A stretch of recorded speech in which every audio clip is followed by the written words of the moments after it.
The Senate Committee on State Affairs will please come to order. The clerk will call the roll. Betancourt. Present. Birdwell. Hall. Hinojosa. Middleton. Parker. Perry. Schwertner. Zaffarini. Paxton. Present. Hughes. Quorum is present. Members, we will begin hearing some bills this afternoon. So the chair lays out Senate Bill 985 by Senator Betancourt and recognizes Senator Betancourt to explain the bill.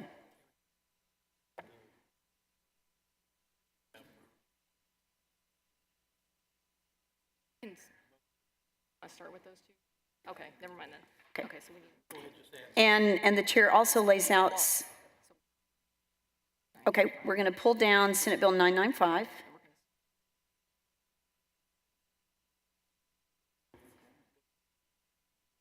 Right, but the 985. I'll pull up. 7. All right. So the chair lays out Senate Bill 987 by Senator Betancourt and Senate Bill 1220 by Chairman Hughes and recognizes Senator Betancourt to explain the bills. Thank you, Madam Chair. This is two bills that also a third one from Senator Birdwell that basically all say the same thing. The current case law of the Texas Ethics Commission excludes jurisdiction over offenses from the election code.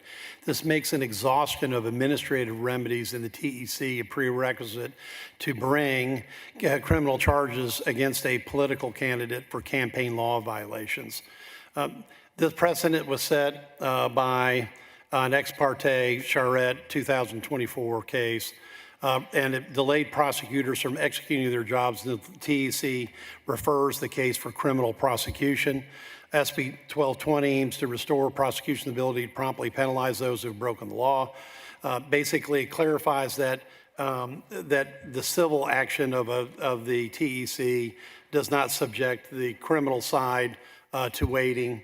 And also it clarifies that subject matter criminal trials are not subject to be waiting on the civil, including administrative remedies before proceeding. It covers all offenses that have dual administrative and criminal application, and there were a couple violations of this that have brought it to Chairman Hughes' attention. I know Senator Birdwell's attention and mine, and they're from cases in Washington County, Austin County, as well as Fort Bend. And with that, I'll just mention that my Senate bill, Senate Bill 987, and I'll just read the one line that it changes.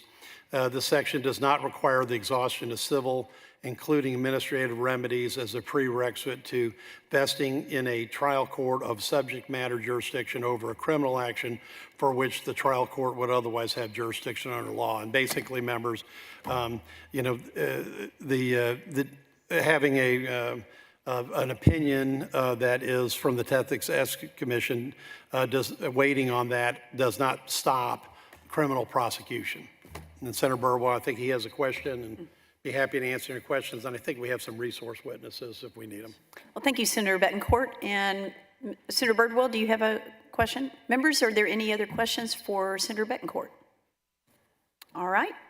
If not, then we'll move on to invited testimony. We do have a couple of folks here to provide some testimony for us, and the chair calls Stacy Soule and Brian Middleton.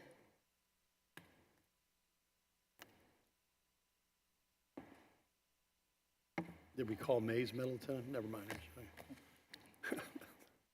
This is his evil twin. Senator Middleton's evil twin. Actually, I think Senator Middleton's the evil twin. Okay.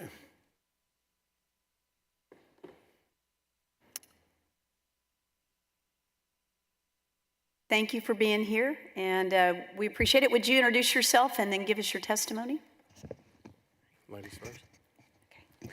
Good afternoon. I'm Stacy Solm, the state prosecuting attorney, and I am currently litigating the ex parte Charette case on rehearing. The court granted rehearing recently, and we'll hear the case again in Laredo on argument on new briefing. And so I am confident that hopefully the court will reverse its initial decision, but this legislation would certainly go beyond that and probably be an end to this type of litigation and delaying prosecutions like Brian has pending right now. Members, are there any questions for Ms. Soul? Okay, if not, thank you. Appreciate that. And would you introduce yourself and give us your testimony, please? Sure. I'm Brian Middleton. I'm Fort Bend County District Attorney. This Charette opinion was very disturbing. We were in the middle of a deep, intensive, broad investigation of some election crimes. And when I read the opinion, I immediately thought this is a complete fiction. It is not consistent with the course of dealings that I'm used to with the Ethics Commission, and went to great lengths to create what I believe was a new rule, which should have not had a retroactive application. And so what the impact that it has created some complexities and some legal challenges in proceeding with the pending prosecutions that I have with a candidate and an elected official. And this coming in the middle of all this jeopardizes these cases and could mean that possibly persons could not be held accountable because of this opinion. Thank you. Members, any questions? Senator Betancourt, you're recognized. Thank you, Madam Chair, and thank you for coming, DA Middleton, and also it's great to have the actual prosecutor that's fighting this case. And just for the benefit of the members and people listening, this is really kind of a preposterous ruling. That's my personal opinion from the Ethics Commission, because we can't stop you guys from doing criminal prosecutions because we've got an ethics commission, because that's really, quite frankly, the tail wagging the dog here, because the criminal prosecution has to go first. And DA Middleton, you obviously had a problem with multiple candidates down there, and you filed on several charges against a losing candidate that was the former chief of staff to the county judge, and you have concerns about that county that case. But the bottom line is, like all of us, when we read this opinion, everybody was like, well, this is, as an Aggie, I would quite frankly call it bass act words, because it's not right. Okay, would you all comment on it? Yes, it's absolutely something I've never seen as far as bringing a civil law principle into criminal law and displacing the jurisdiction of local prosecutors and tying their hands and having them sit by idle and waiting for an administrative agency to review something when that administrative proceeding has absolutely nothing to do with the criminal prosecution. Right. I would add that these type of investigations crimes require intensive investigation, and that takes time. And so what the Charette opinion, it jeopardizes is that while it may take us many months to get search warrants executed, analyze the digital evidence that we have to go through, and what Charette would do is possibly go beyond the statute of limitations. So the effect it could have if we have to stop what we're doing and defer to an administrative agency that has no criminal jurisdiction, that only has the ability to impose a civil penalty, is that someone who's committed a crime may get away with it because the statute of limitations has run. Charette did not give us that sort of relief to tolling of the statute of limitations. And frankly, it opens up a Pandora's box, because what I'm anticipating is more situations where defendants are going to claim, hey, look, you should have, they didn't find probable cause at the ALR hearing, or you didn't exhaust your administrative remedies at some level at some state agency as a hindrance to criminal prosecution. So I think it's a dangerous precedent. But the nature of these investigations is so time intensive that I think having to defer and wait on TEC to complete their administrative civil investigation would not be just. And may I add, by way of example, in Ex parte Charette, this case started, she was indicted in 2018, and now we're in 2025, and this is on a pretrial writ. Wow. That's justice delayed is justice denied, okay? Well, I want to thank you both for coming. I appreciate that comment. And DA Middleton, I appreciate this because you actually had to, hold your prosecution to the last day so you wouldn't, your indictment until the last day that you were going to lose your statute of limitations. So members, basically, a ruling has set up a logical conundrum that's not solvable, except we have to pass some legislation to override it because you all have to take precedence, and the civil side can wait for their fine, which is really what the Ethics Commission does at this point. Thank you. Thank you, Senator Betancourt. Members, are there any other questions for the witnesses? If not, thank you. Appreciate y'all being here, and you're dismissed. You're definitely the good twin. Yeah. Since Right. Senator Middleton's not here today. Yeah, we think we've now got a Middleton that's a higher rank, okay, as a DA than the senator. Thank you so much. All right. Thank you so much. The chair opens up public testimony. We don't show anyone registered. Is there anyone in the chamber that wishes to testify on, for, or against Senate Bill 987 or Senate Bill 1220?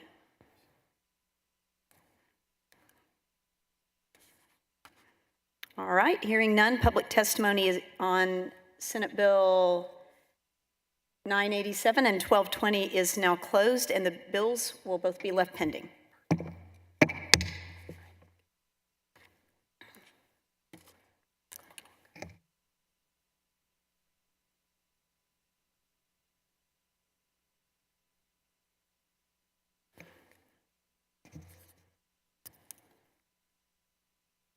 All right, Senator Blanco, we're so excited that you're here. All right, the chair lays out Senate Bill 914 by Senator Blanco and recognizes Senator Blanco to explain the bill. Good afternoon, Madam Chair and members. Thank you for allowing me to lay out Senate Bill 914. Currently, Alpine, Texas holds its general elections in May and its special elections in November as necessary. The city of Alpine has come to us and requested the ability to change the date for their general election. So this bill is bracketed to be applicable only to Alpine by, bracketed to applicable to be for Alpine by amending the election code to allow the city to change its May election to the November uniform election date. Thank you, Senator. Members, are there any questions for Senator Blanco? You did a wonderful job. No one has any questions. Thank you. So, Fun fact, it's the largest, Brewster County is the largest county in the state of Texas. We love November elections. all right. We love Brewster County. At this time, the chair opens up public testimony. We do not, on Senate Bill 914, we do not have anyone registered. Is there anyone in the chamber that wishes to testify on, for, or against Senate Bill 914? Hearing none, public testimony is closed and the bill will be left pending. Thank you, Madam Chair, members. Thank you.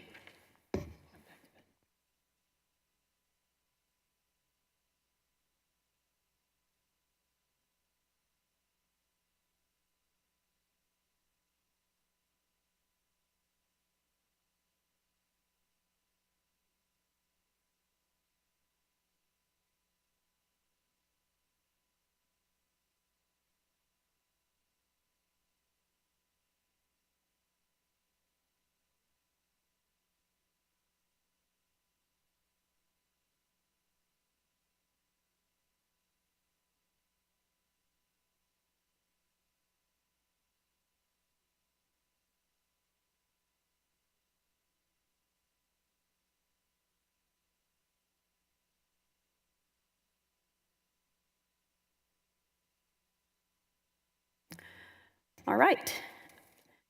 Let's see. The chair lays out Senate Bill 509 by Senator Betancourt and recognizes Senator Betancourt to explain the bill. Under Texas Election Code, the party entitled to appropriate injunctive relief to prevent violation of election code from continuing or occurring. We had an example of a late file in the afternoon of November 8th of 2022, where the third-party group requests to keep temporary restraining order to keep all the polling locations in Harris County open for an hour. Harris County Election Administrator was notified of the hearing, but not the Attorney General's office. The Attorney General represents the interests of the state, and the state has interest in maintaining the election code conducted under the Texas Election Code itself. The Attorney General was notified of the situation through outside sources and immediately addressed the problem. That evening, the Supreme Court stayed to the trial court's order and ordered that the ballots cast by voters arriving after the polls were closed after 7 p.m. be segregated from other ballots. As a result, the temporary restraining order, some polls stayed open, some did not, some had paper ballots, some did not. Access to the polls was not equitable. And the fix here is the Attorney General has an interest that elections are conducted in accordance with the Texas Election Code. They should be notified of a request for a temporary restraining order on election in order to participate in and protect the interests of the voting public. And Senate Bill 509 simply requires the Attorney General be notified of a temporary restraining order before it occurs to allow for participation in the hearings. And I think we have some resource witnesses, Madam Chair. Thank you, Senator Betancourt. Members, are there any questions for Senator Betancourt? Senator Birdwell, you're recognized. Well, probably more for the resource witness from the Attorney General's office than for Senator Betancourt. I'm sorry, could you repeat that, Senator Birdwell? I couldn't hear He you. wants to ask some questions of the resource. The resource witness From the Attorney General's office. from the Attorney General's office. All right. So Will Wasdorf, I believe, from the Attorney General's office. And the chair, we'll go in and open up invited testimony as well. And the chair also calls Chuck DeVore. All right, well, thank you. You can go in and get started. Senator Birdwell, you're recognized. Thank you, ma'am. Thank you. The question I had is, I certainly support the bill. I've actually signed on to it. My question is functionality for the Attorney General's office. It says notify the Attorney General. Is that notification of him in his person, or is that notification of the office? And regardless of what the answer that question, your answer to that question, should we specify some amount of time in the bill that allows functionality? Because if you get notified at 4:59 and the judge is hearing the issue at 5 o'clock, the Attorney General has to decide whether to engage or not. And if in choosing to engage, how do I prepare for that engagement? Who do I send to that engagement? What's the nature of the engagement? What's the question before the court? And so while the language is not specific, what I don't want to have happen is a judge say, yep, we notified the Attorney General, but we're going to begin at a point that functionally renders you impotent to influence the outcome and represent the people of the state. So. Will Wasdorf, Deputy. And would you pull the mic up a little closer to your Will Wasdorf, Deputy Chief of General Litigation for the Office of the Attorney General. Thank you for the question, Senator, and thank you for the bill, Senator Betancourt.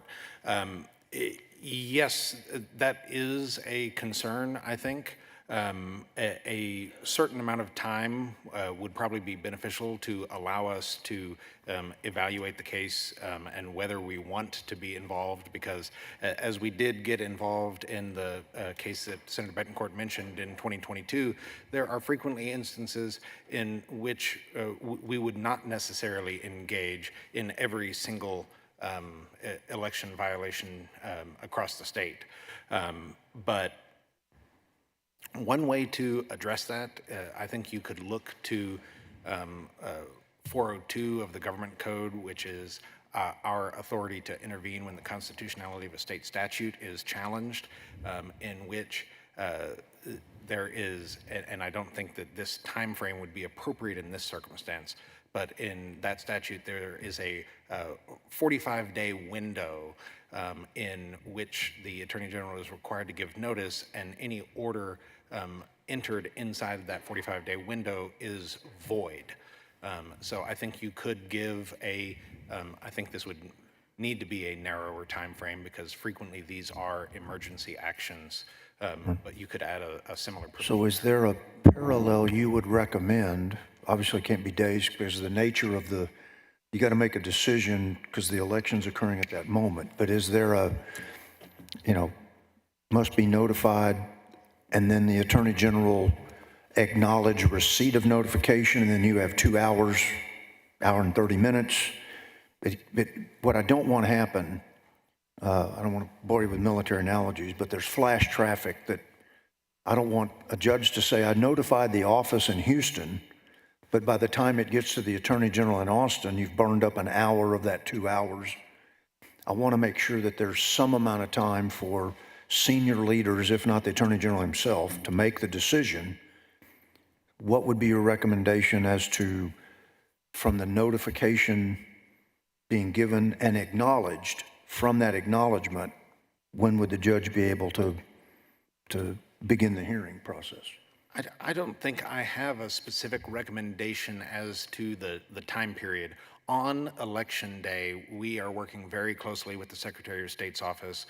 We are in the office all night responding to these situations.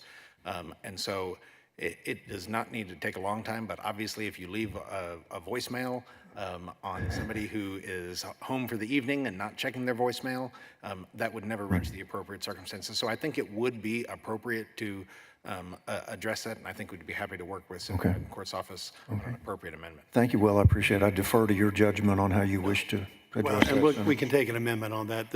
I was going to ask Chuck about this. He knows this case was very egregious because the judge. Senator Betancourt, did you want to be recognized? Oh, yes, I certainly did, Madam Chair.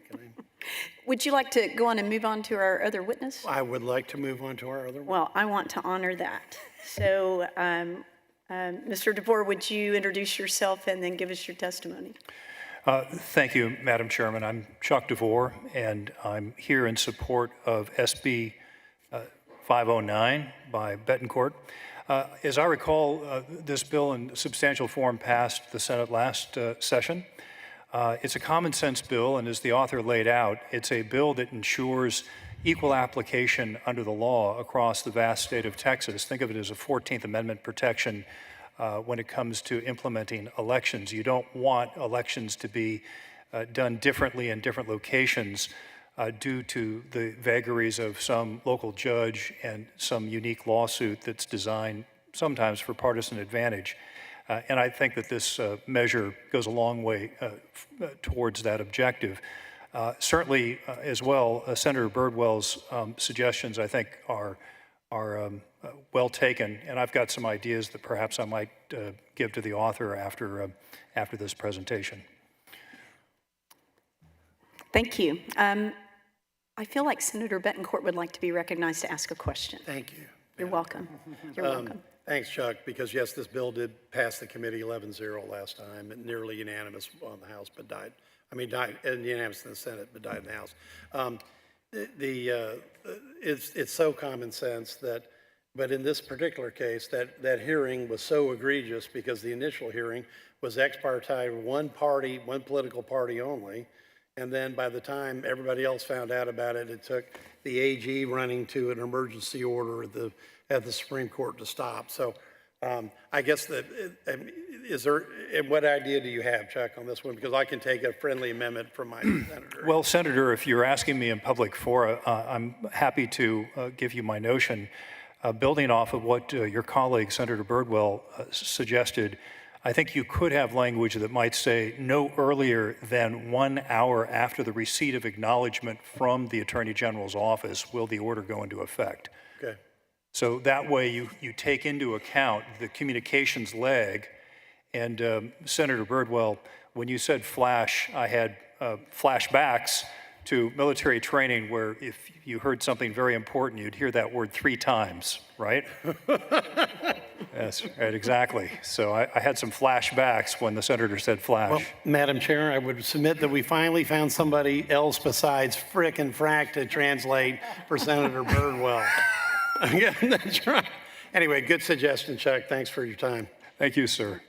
Thank you. Appreciate your testimony. Members, any other questions for our invited witness or our resource witness? All right, if not, thank you. Appreciate y'all being here. You're dismissed. Chair will close invited testimony and open public testimony. And we have 2 folks registered for public testimony. The chair calls Ken Moore and Ed Johnson. I think we have a Laura Rogers.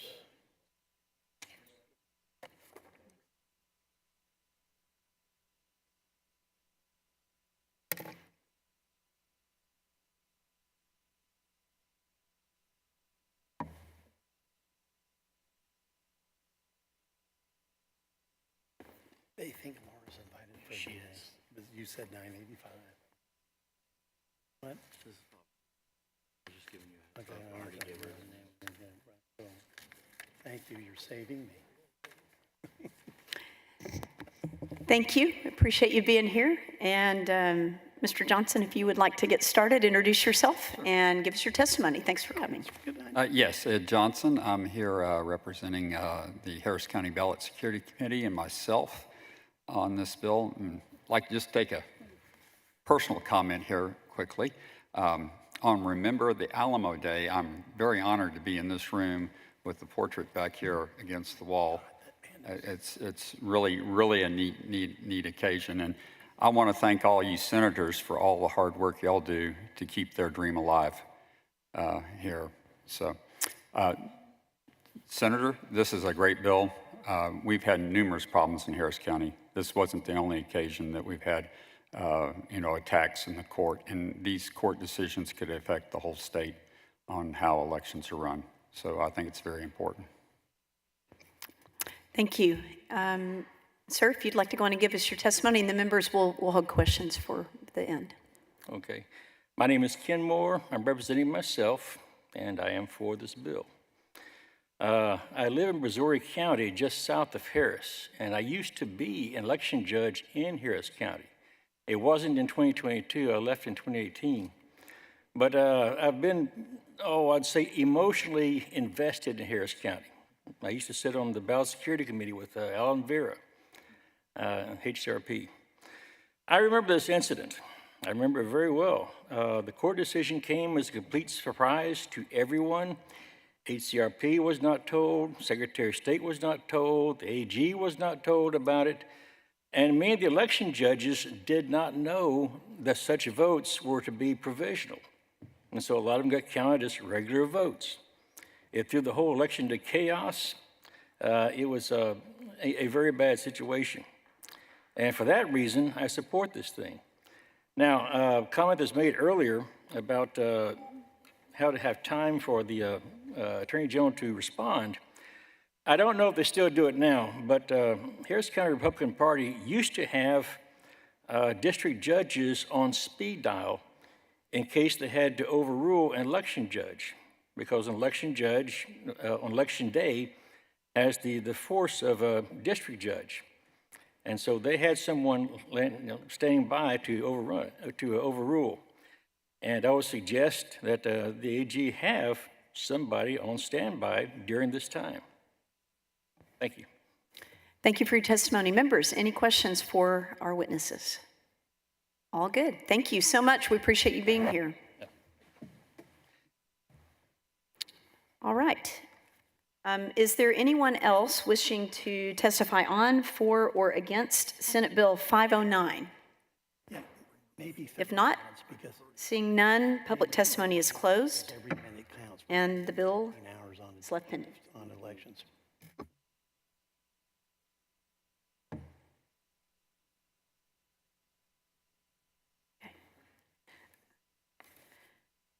Chair lays out Senate Bill 985 and recognizes the bill's author, Senator Betancourt, to explain the bill. Thank you, Madam Chair. During the 88th session, the legislature passed Senate Bill 924. Unfortunately, due to an amendment added on the bill, unintended consequences have impacted elections throughout the state regarding the combining of election precincts. Senate Bill 924 applied to only roughly 90 counties that use countywide voting systems and drastically expanded the number of voting sites counties in the program must open while still permitting voters to cast ballot at any location. In Brazos County, for example, which uses the countywide polling program, the provision in SB 924 required the county to double the number of polling locations that it offered on election day. Most election administrators and county clerks will tell you they're struggling to find workers on election day. And also, the unintended consequences of the bill meant the session meant to be from the last session also meant they had to double the number of election workers. Senate Bill 985 amends the election code to allow for the combined county election precincts with fewer than 500 registered voters to be combined or avoid unreasonable expenditures for a general or special election or primary election. The bill also allows a county with a population of no less than 250,000 people to be combined as long as it results in county precincts with more than 500 but less than 750 voters. Lastly, the Senate Bill 985 does allow a county with a population of less than 1.2 million that does not participate in countywide polling to combine precincts as long as the precinct does not contain more than 10,000 registered voters. We've got a couple of fixes or tweaks in this pattern. This has been here since Senator Springer passed it, and we just got some input yesterday that we need to do 2 fixes of this bill, but we're going to hear that in testimony from the Secretary of State and I think the aforementioned Ed Johnson. But we'll see here shortly. Thank you, Senator Betancourt. Members, are there any questions for Senator Betancourt? All right, then we will go ahead and call up our invited witnesses. The chair calls Jennifer Doinoff, Christina Adkins, and Laura Rogers.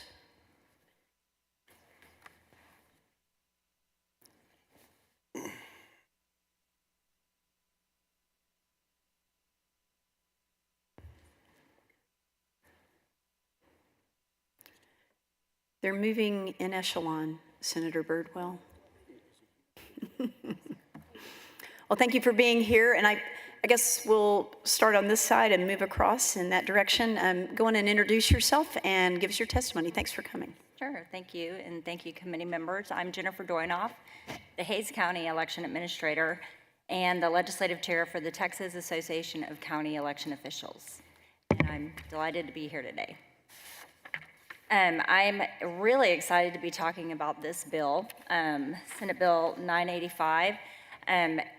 The fix to Senate Bill 924 was one of our top priorities as an association for all the reasons mentioned in the layout of the bill.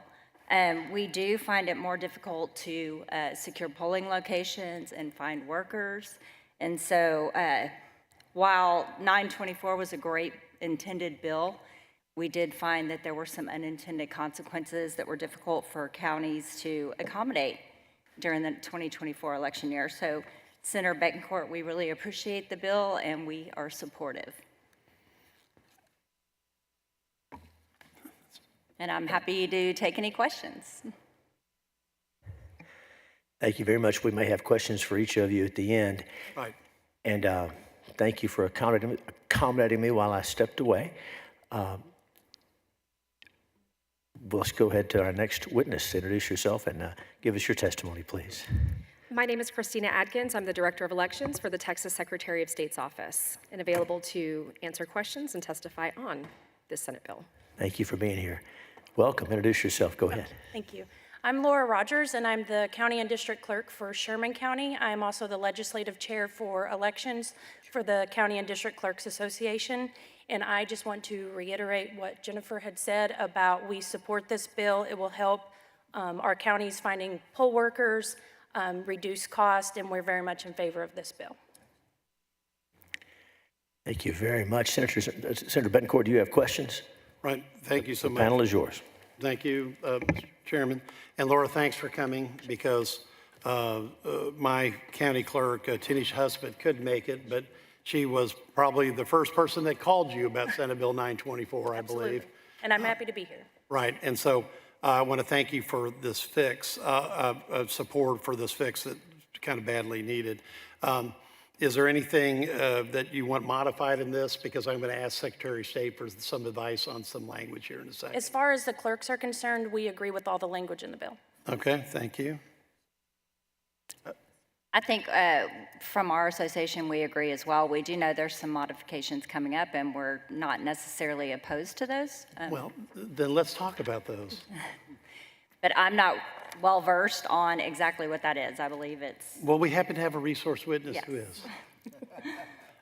Would you like to talk about some potential modifications that I think have already been discussed of that? Yes, Senator, of course.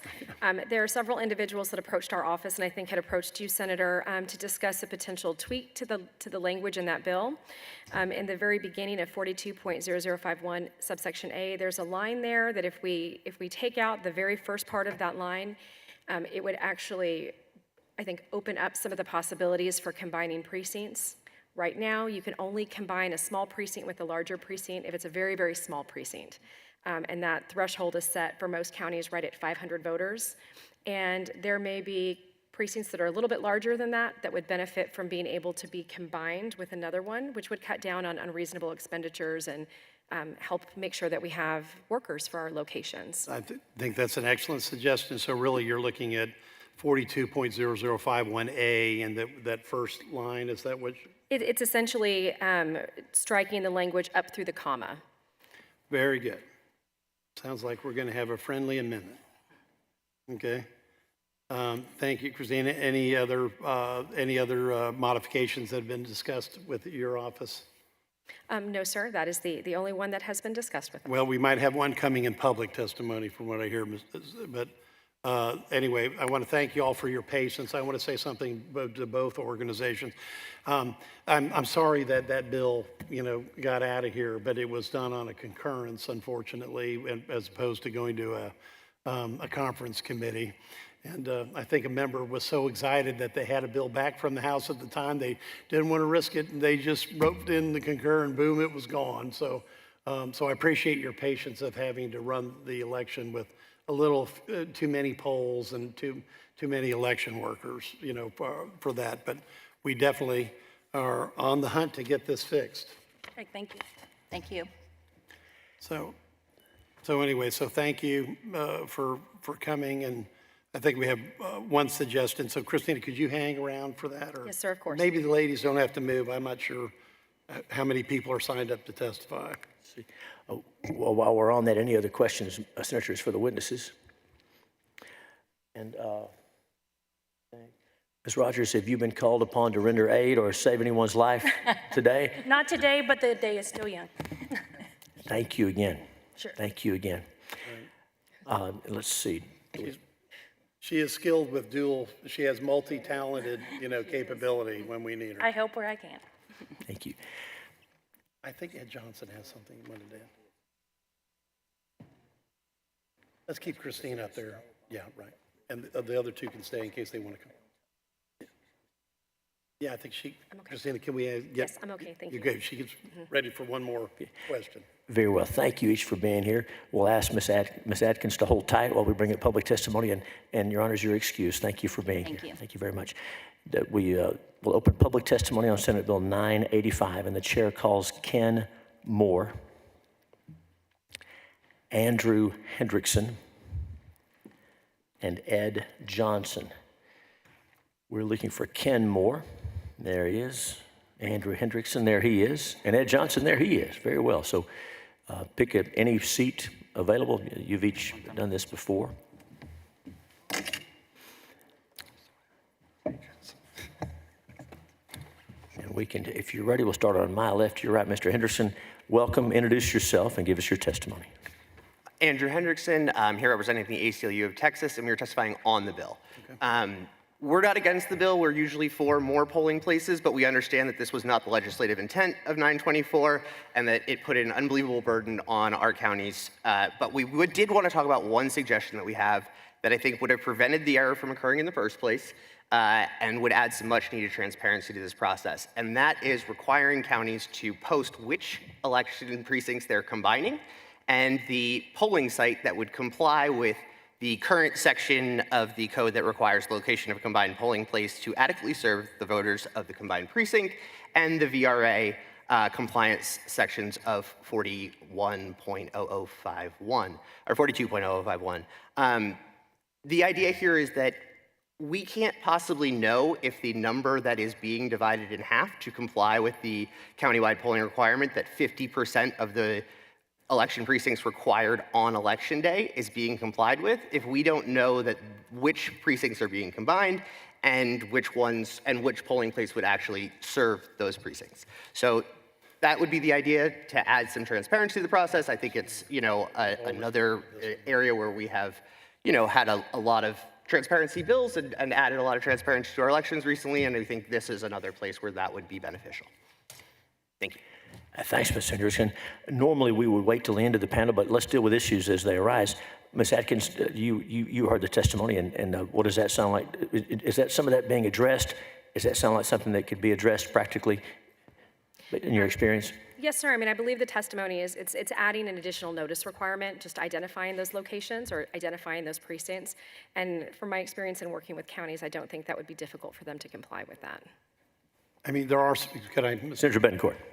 There are some existing requirements. Don't they have to post Yes, sir. these? Yes, sir. That's That was correct. going to be I wanted to make sure everybody knew what the existing, Yes, sir. posting requirements are before we add to them, but go ahead. Yes, sir. There are requirements in the election code already for when there's changes in polling locations or updates in that area. So some of those are even as broad as posting a notice in, older polling locations and identifying folks of the new location. So counties do have some experience in that area and are familiar with those posting requirements now. Okay. Thank you. Thanks, Mr. And Mr. Hendrickson. Hold tight in case there are more questions for you. Thank you.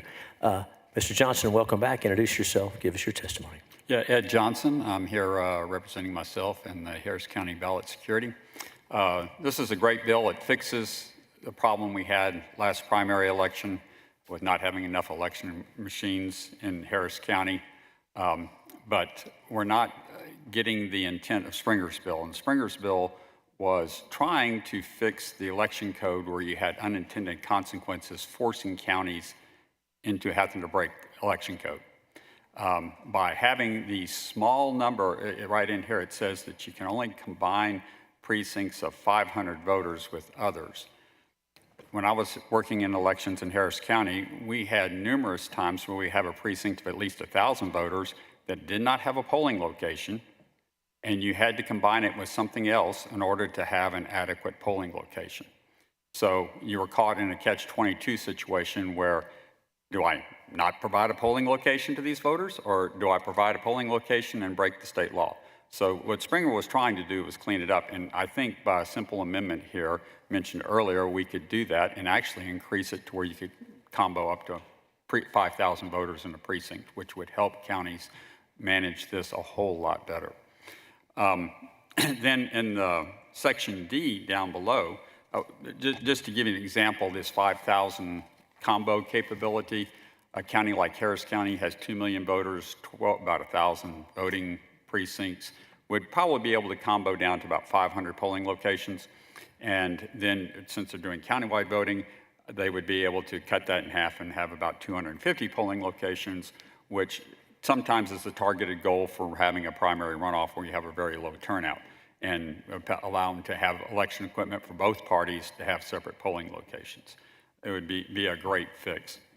Further on down in the bill in section D, it mentions that counties under 1.2 million not on countywide voting can combine up to 10,000.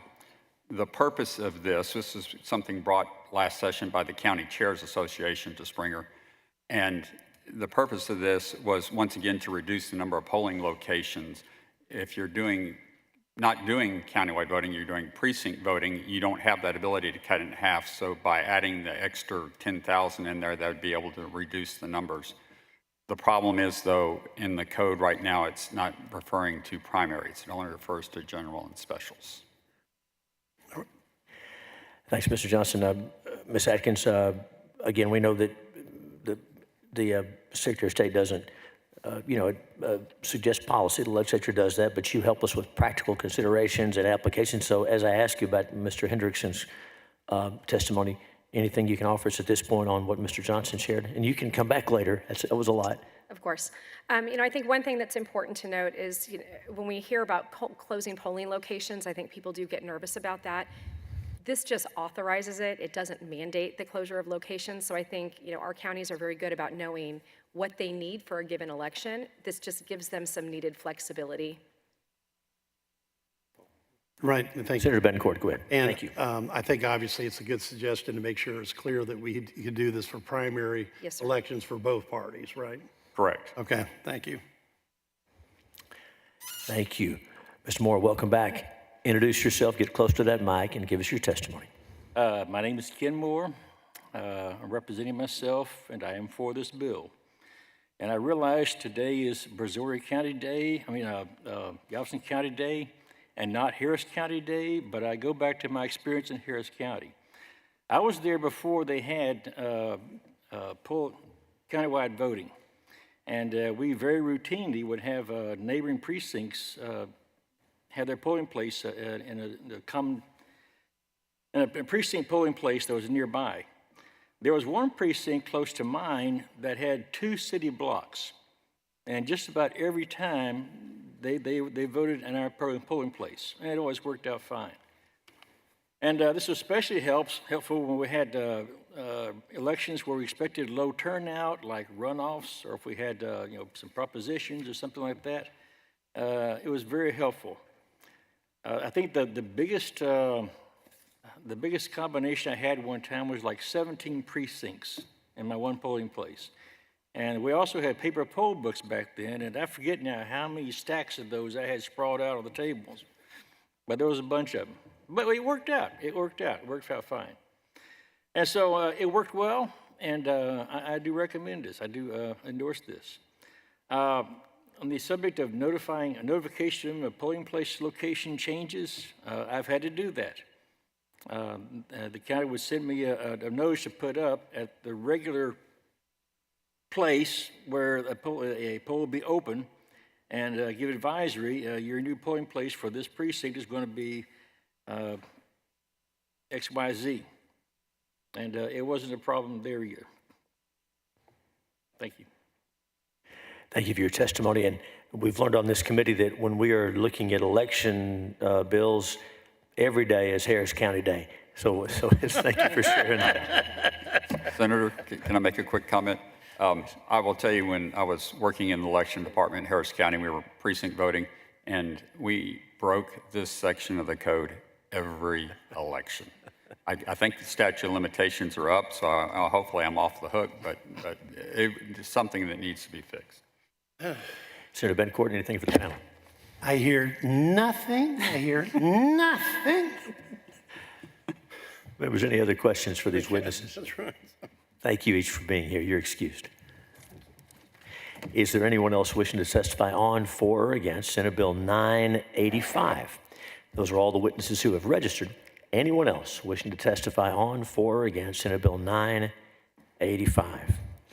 Seeing none, public testimony is closed. Bills left pending at this time.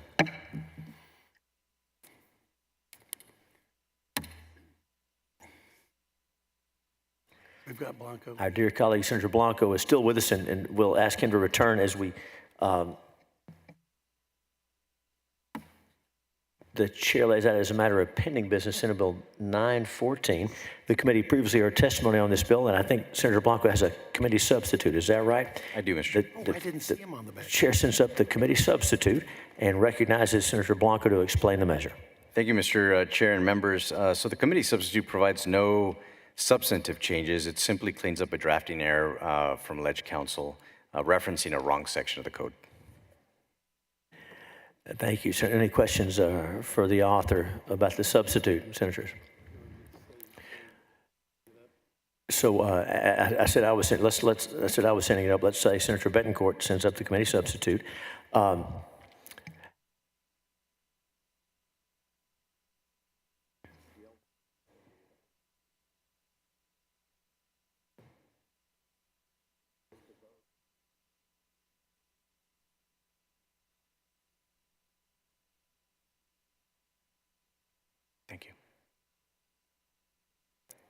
We got the votes, okay, very well. So the committee substitute is before us. Senator Betancourt moves adoption of the committee substitute. Is there objection? Hearing none, the substitute is adopted. And Senator Betancourt moves that the committee substitute to Senate Bill 914 be reported favorably to the full Senate with the recommendation that it do pass and be printed. Will the clerk call the roll? Betancourt. Birdwell. Hall. Hinojosa. Middleton. Parker. Perry.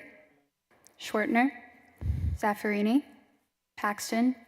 Hughes. Aye. There being 6 ayes and no nays, the committee substitute, Senate Bill 914, will be reported favorably to the full Senate. Senator Betancourt moves that Senate Bill 914, as substituted, be certified for the local and uncontested calendar. Is there objection? Hearing none, it's so ordered. Mr. Chairman, members, thank you very much. Appreciate it. Thanks, Senator Blanco.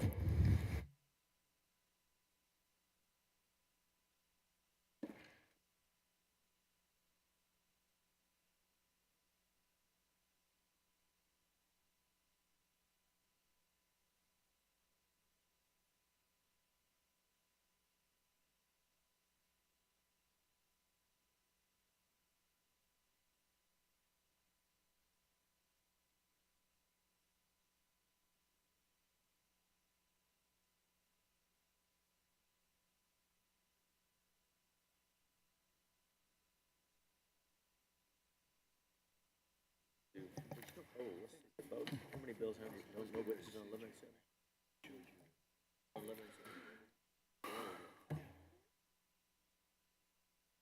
1187.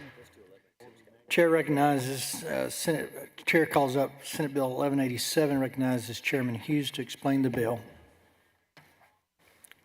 Thank you, Senator Perry. And members, and I thank you each for your work with us on hearing this bill. Senate Bill 1187 deals with Article 5 of the U.S. Constitution, well known to us and especially well known to our esteemed colleague, Senator Birdwell, who has led on this issue for a long time. And we all love the Constitution. We always look to him for, especially on these matters. And so in the case of an Article 5 Constitution, Article 5 is one, let me back up. Article 5 gives us 2 ways to amend the Constitution. First, Congress, by a 2/3 vote of both houses, may propose amendments to the state's ratification. The second method, generally referred to as the Article 5 Convention, gives the states the power to call the convention to propose and ratify amendments to the Constitution. Now, under the current law, if a delegate takes an unauthorized vote at such a convention, the vote is determined to be invalid and the delegate is disqualified from serving. But as a practical matter, we are closing the gate after the cows have gotten out. For example, were Texas to send delegates to an Article 5 convention and they were instructed to vote on 5 discrete issues, nice and clean, understood. If a delegate from Texas were then to vote on something that he was not authorized to vote on, of course, we would recall him, there'd be litigation, but it's an open question whether his vote would count and whether that unauthorized issue might be moved on toward a constitutional amendment. So the question that we've always had is, how do we put teeth in the requirement that our delegates stay faithful to what they were authorized to do? And Senator Birdwell has some good ideas about doing this. Senate Bill 1187 would do this. It would say if a delegate from Texas goes to such a convention and makes an unauthorized vote, if that delegate votes on something not authorized by the resolution sent by Texas, they would be committing a state jail felony. This is obviously intended to put a deterrent on a person casting an unauthorized vote. We're endeavoring to prevent that unauthorized vote from ever taking place. And the real threat of criminal prosecution, we hope, would give pause to anyone who's thinking about violating their oath. We could go on from there, but a state jail felony, if a judge grants community supervision in the case of a state jail felony, the defendant would have to spend at least 10 days in the county jail as a condition of that supervision. And if the community supervision is revoked, the term of confinement will not count towards the completion of the sentence imposed. State jail felony is confinement in state jail for not more than 2 years or less than 180 days. And so that's what the bill does. Now, there are concerns that we might be criminalizing the legislative process, but this is not just legislation. This is amendments to our Constitution. That is to say, this process is for amendments to our Constitution. And so it's an important matter. We all take it seriously. Senator Birdwell certainly does. The Senate passed this, it's passed this a couple of times. It hasn't made it all the way through the House. We all agree there needs to be some way to make sure that if a convention takes place, that our delegates vote on only those issues they're directed to vote on. That's what this endeavor is to do. Senator Hall. Thank you, Senator Hughes. Thank you, Mr. Chairman. But how does, I understand the penalty, but they're at the convention. And someone decides, you know, I'm going to take the penalty. I'll go to jail when I go back home, but by golly, I want to do this. That doesn't prevent that from happening, does it? Does not. Would you consider maybe in statute that such a vote immediately or would negate their credentials that the state gave them? Go ahead. So their vote, something to stop the vote, their vote from. Yeah. We have such a provision. That's the law. Now we can ask Senator Bartle. That's already the law. The concern we have is this has never been done, and so we know we're going to end up in court. So what you just described, that's already the law. We want to go beyond that because once that vote is cast, we don't know what a court might do or what another state might do. So that's already the law, but we want to make it stronger. That if they cast a vote counter to what they were told. It's supposed to be invalid according to Texas law. But we can't keep Congress from submitting that to the states for ratification. It's out of our hands at that point. But Texas law says it's invalid. So you're correct. We have that. This is a step beyond that. That's a great point. Senator Birdwell. Thank you, Mr. Chairman. I wanted to let other members. I ask your deference, Mr. Chairman. I do not want you to filibuster. You've got the microphone. Senator, thank you, sir. Senator Hughes and I had a discussion about this on the floor, pretty rigorous, I would guess. And I wanted to put that discussion on the record, if I may, with great deference and respect for my chairman. A little closer so that folks can hear you a little bit. There Okay. There you go. Better. First, let me just put my card on the table that I oppose the bill. I don't oppose the principle. When we did the faithful delegate bill, SB 21, in 2017, you had put an amendment on that dealt with the criminalization, a criminal penalty for this a very concern that you had. In the bill, we have the section, it's 393.103, that speaks to the unauthorized vote, and it does say, except as provided by section 393.104, the determination that a vote is an unauthorized vote may only be made by the House that appointed the delegate or alternate delegate who cast the vote.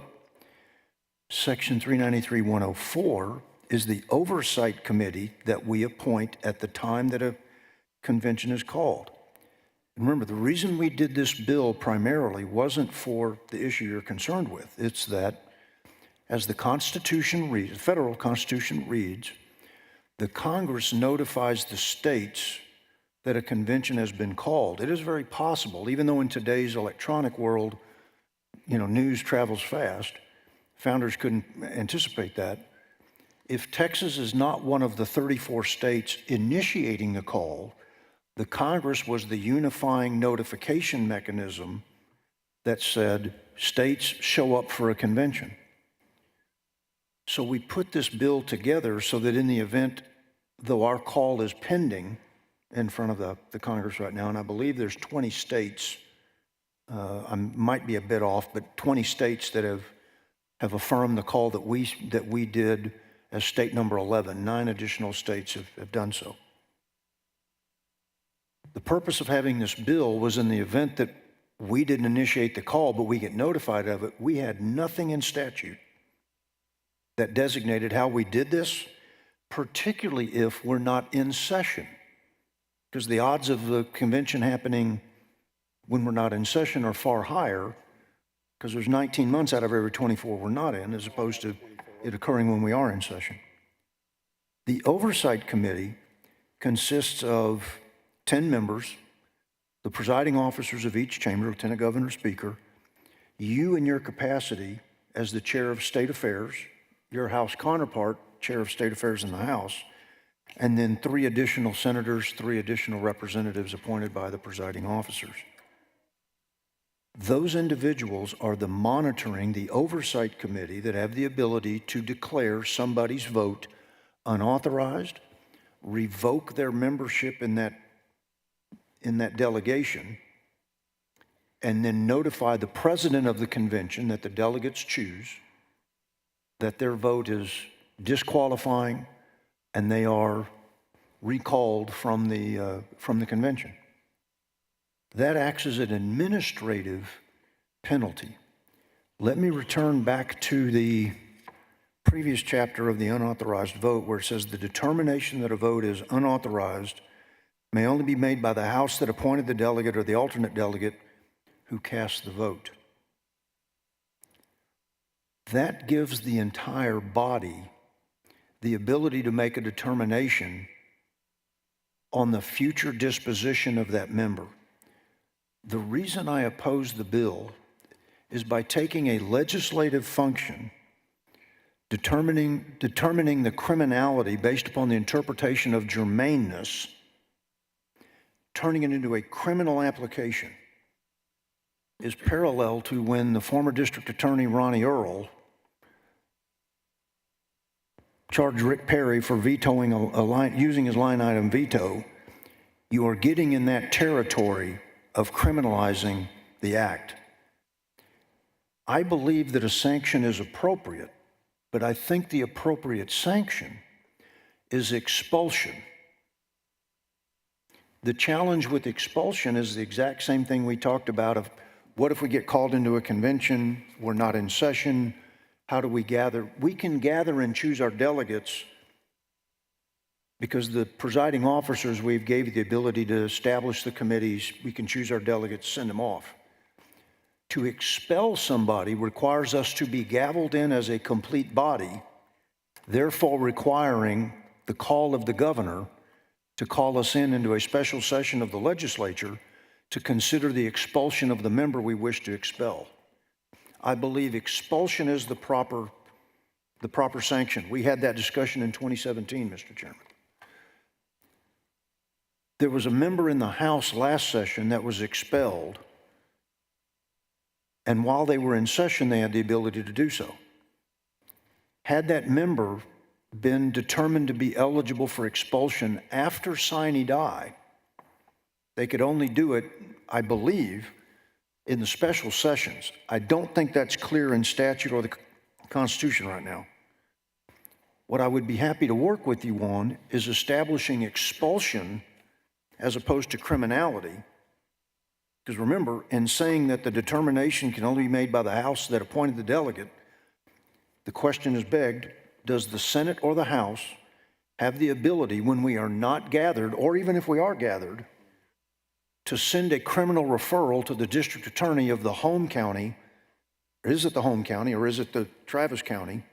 I would assume home, but that's not clear in the bill. Does the legislature, either a committee, I know we can subpoena, but do we have the ability, as Congress does, to send a criminal referral?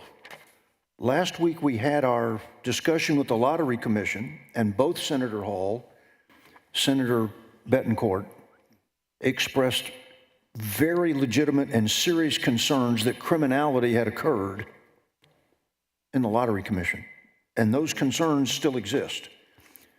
This committee's reaction was send the Texas Rangers, which I certainly agree with, and I believe the governor, Lieutenant Governor, and the governor have asked for that. But a direct referral from the legislature to a district attorney for criminal charges, is that a precedent that we want to set for legislating? I think the better tool is expulsion. What we need to do, and that already exists. What we need to do, in my view, and I would be happy to work with you on this, is establish a mechanism, probably an SCR, meaning a constitutional amendment, that allows either body of the legislature, because whether it's expulsion for violation of your Article 5 convention duties, what if the member that had been expelled in the House last session, that information that causes expulsion is brought to light after sine die? They can't do anything about it. So I would work with you on an opportunity to establish a constitutional amendment that would allow the legislature, each body of the legislature, to bring itself in for the purpose of expulsion of a member, because that one, I think that's the proper sanction. The challenge is, like many things with emergency and disasters orders, impeachment override, or not impeachment override, veto override, all the things, we don't have the ability to perform our duties as a legislature after sine die, except at the discretion of the governor. The floor is yours, Mr. Chairman. Mr. Chairman? Mr. Chairman.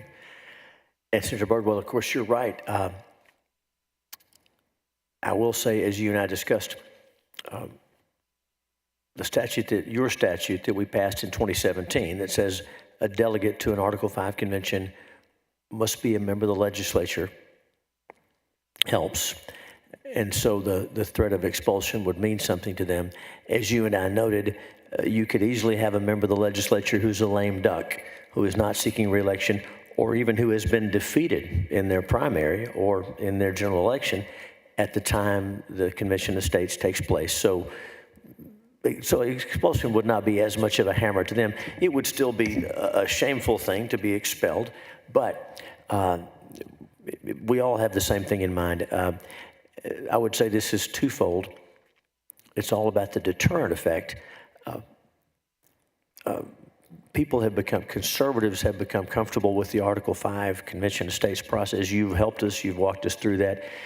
Since it is uncharted territory, there's still many questions that we don't know the answer to. We don't know what would happen if the term runaway convention is not popular, but if a convention were to go beyond, were to spill the banks of its authority, we don't know exactly what would happen. So my goal, like yours, is to put as many checks in place to give us confidence we can send these delegates out knowing that they'll stay within their authority. So that's where I'd like to get. I know you would too, but that's why I still have some concerns.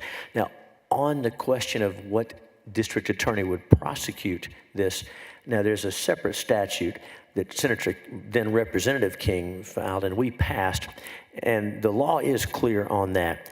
If you are an elected official in Texas, if you're a member of the legislature, and you're accused of a crime that's unrelated to your office, whether it's assault or anything, unrelated to your office, and that happens in Travis County, the Travis County District Attorney has authority over that.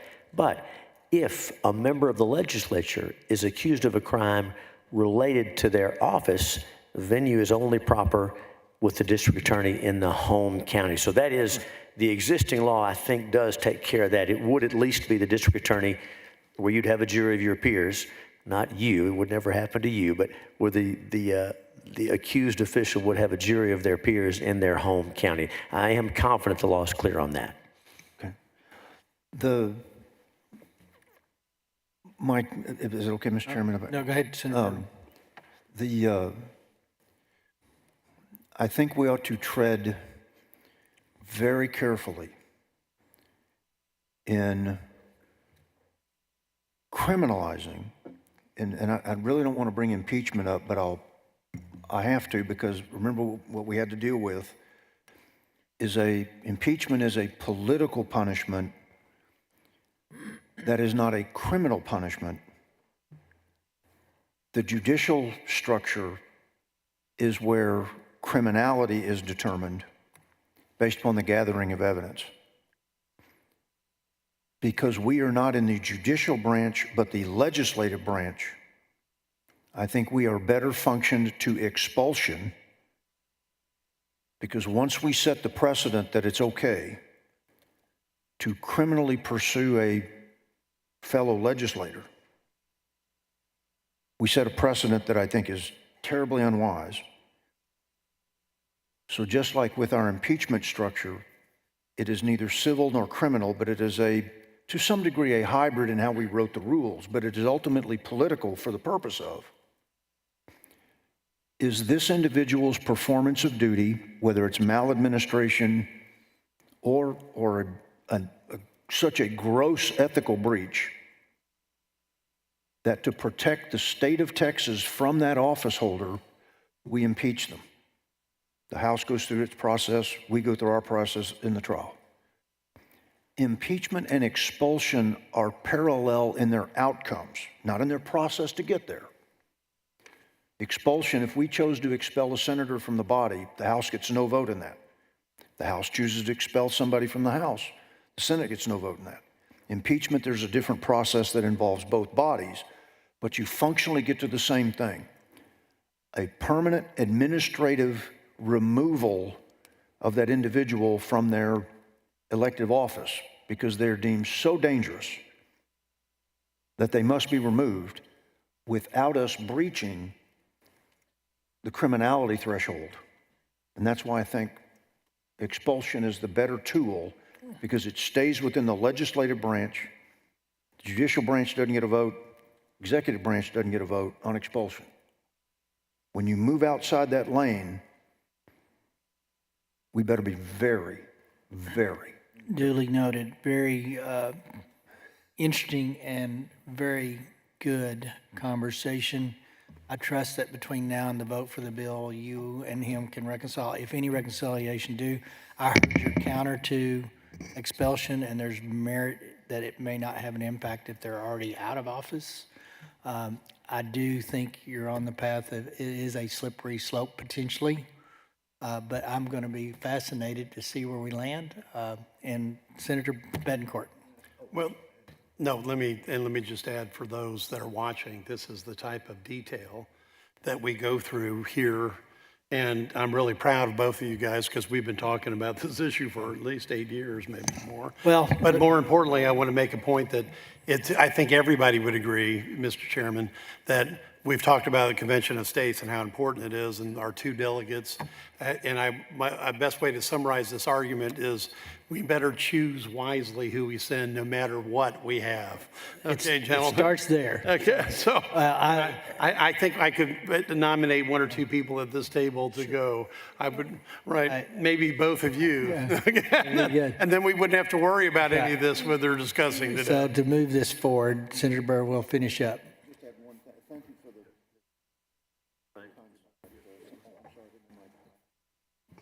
Thank you for the kind sentiment, Senator Betancourt.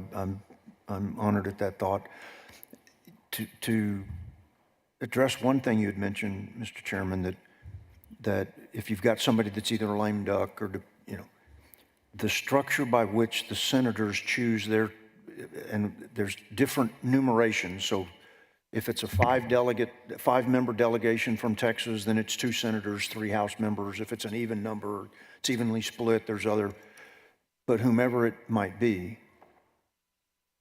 that can be ameliorated by whom the senators choose to send. Sure. And so while you're correct, if you send somebody that, sure, the sanction of expulsion doesn't mean anything, then you've got to make sure that you're sending somebody that... Choose wisely, Grasshopper. Here, this is a timely conversation, because for the first time in the history of this country, we may be within striking distance of bringing some fiscal responsibility, some rational thought to our federal partner. And so this is a good bill. This is important subject matter. I don't know where I'd land today after the conversation, but between now and vote, I will get there. But this is a needed bill, because I'm telling you, we're not far off from actually having this event occur. So thank you for your comment. Thank you. I think you have a public witness. You want to bring him up, or you want me to bring him up? All right. Transferring that gavel back to you, sir. Chairman, thank you, and thank you each for the discussion. And we want to get this right. We all want to learn and get this right. Thank you, Chairman Perry. We'll open public testimony on Senate Bill 1187, and the chair calls Robert L. Green. He can do the witnesses, I'm told. There he is. Yeah, he's got another. Mr. Green is the only witness who has registered to testify on Senate Bill 1187. If anyone else wishes to testify on, for, or against Senate Bill 1187, please make your way down and shake in with the folks over at the table. Mr. Green, welcome. We know you, but introduce yourself. Give us your testimony. My name is Robert L. Green, Jr., and I'm here representing Travis County Republican Party and myself. Definitely, I testified in both houses in 2017 in favor of the Convention of States. And I agree with, this was an excellent conversation with regard to how we should address one of these things. Quick question, does a delegate to a COS have to be a member of the legislature? Under the legislation that the Senate, we passed in 2017, under current law, it does have to be a member of the legislature. Now, that's not part of the resolution that was sent to the other states, but it's part of the Texas statute. Now, future legislature could change that, but the law today says it must be a member of the legislature. That would be an interesting thing if you could appoint someone who was not necessarily in the legislature. Then it, to me, would seem appropriate for a criminal sanction in a case like that. You're talking about an unfaithful delegate. And I think it all comes down to a matter of integrity. I've always said that integrity is extremely important, because if you've got it, nothing else matters. And if you don't, nothing else matters. So I think that if we have a delegate to a convention like this, and you appoint them to answer to a particular question, to a particular motion, it has to be as you direct them to do. So if you have any questions, I'll be happy to answer them. Thanks, Mr. We may have questions after we hear from both witnesses. Hold tight. Thank you. I'm in favor of the legislation. Thank you. Thank you. Hold tight in case we have questions, just for a moment. Welcome. Introduce yourself before you start to testify. Tell us who you are. Definitely. Good morning. My name is Bryce Lickey Stanfield, a resident of Austin, Texas, and I sit on multiple committees for the city of Austin. Great. And did you fill out a card with us, or fill out one for this specifically? I did for a different bill, but was because I was revising what I wanted to state. Very good. No, you're welcome. We just want to make sure we get that card from you before you leave, okay? Yes, definitely. Please. So, and again, introduce yourself. Give us your testimony. Welcome. So I am in opposition to Senate Bill 1187. Thank you for the opportunity to speak. Again, my name is Bryce Lickey Stanfield. I am a resident of Austin, Texas, representing myself. I'm here to respectfully express my concerns. Get a little closer to the mic so we can hear you well. Go ahead. I am here to respectfully express my concerns regarding Senate Bill 1187, which proposes criminal penalties for delegates casting unauthorized votes at an Article 5 convention. While the intention behind this bill is understandable, I believe it could have several unintended consequences that undermine the democratic process. First, it could lead to the conflict between state and federal jurisdiction, as federal conventions are governed by national rules. This could create legal confusion and unnecessary challenges. Second, the vague language around what constitutes an unauthorized vote could discourage qualified individuals from volunteering as delegates, fearing criminal liability for decisions made in good faith. This could reduce the diversity and expertise at the conventions. Additionally, the proposed penalty of a state jail felony seems disproportionate to what could be a procedural error, risking severe consequences for delegates. This could stifle open debate and discourage full participation in the important work of convention processes. In conclusion, I respectfully urge the committee to reconsider this bill, as it may unintentionally disrupt the convention process, create legal uncertainty, and deter capable delegates from participating. And I thank you for your time. Thank you. And thank you for your thoughtful testimony. Senators, any questions for either of our witnesses? This is both of your testimony underscored the fact that these are somewhat uncharted waters, and you mentioned the interplay between the state and the federal system, so we want to make sure and get this right. So thank you both for your testimony. You're excused. Thank you. Thank you. Thanks, Ron.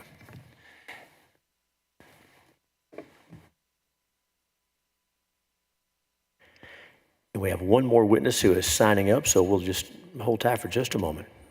And I will say, I'll take advantage of the fact that I have the chair, and I'll say what I should have mentioned on the penalties.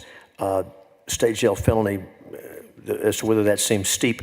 Other states have more serious sanctions than this. Alaska, Florida, Indiana, and Tennessee have each passed stronger criminal penalties on the unfaithful delegate than we are proposing here.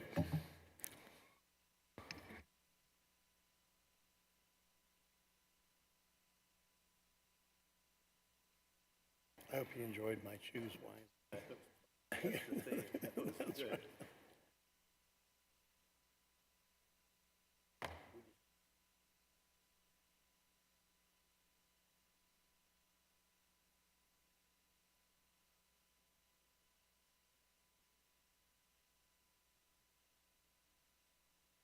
Do not choose.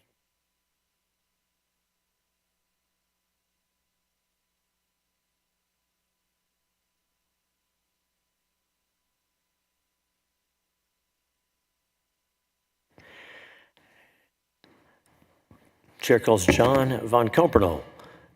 Welcome. Get comfortable there. Introduce yourself. Give us your testimony. My name is John Van Compernoll. I'm from Mineola, Texas, and I'm here testifying on my own behalf. And I was listening up in the gallery to the discussion, and the question I have is that this building constantly passes laws that make criminal penalties for the rest of us. Why would you be so concerned with passing a law that makes a criminal penalty for one of you? I don't get that part. And I'm for this bill. I think it makes eminent sense to require the adherence to the authority given to a delegate. And if it were me driving down the street at 70 miles an hour in a 40-mile-an-hour zone, I'd be criminally penalized. It's up to me as a citizen to adhere to the laws. It should be up to the legislatures and legislators to adhere to the laws as well. So I appreciate, Senator Birdwell, the precedent you're concerned with, that you might use this politically in some way. I do, I understand that. But to go to an Article 5 convention and betray your authority is a pretty despicable act. And just because you're a legislature, you're not forgiven the despicable act. So that's my 2 cents. Thank you. And thank you for your testimony. Any questions for Mr. Van Compernoll? Thanks for being here. Thank you very much. Anyone else wishing to testify on, for, or against Senate Bill 1187? Hearing none, public testimony is closed and the bill's left pending at this time.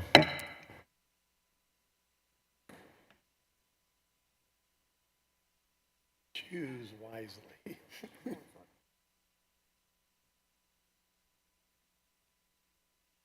Yeah.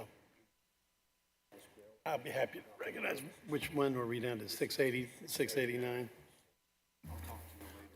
Yeah, we'll see you Friday. Chair recognizes Senator Hughes to lay out Senate Bill 689 at this time.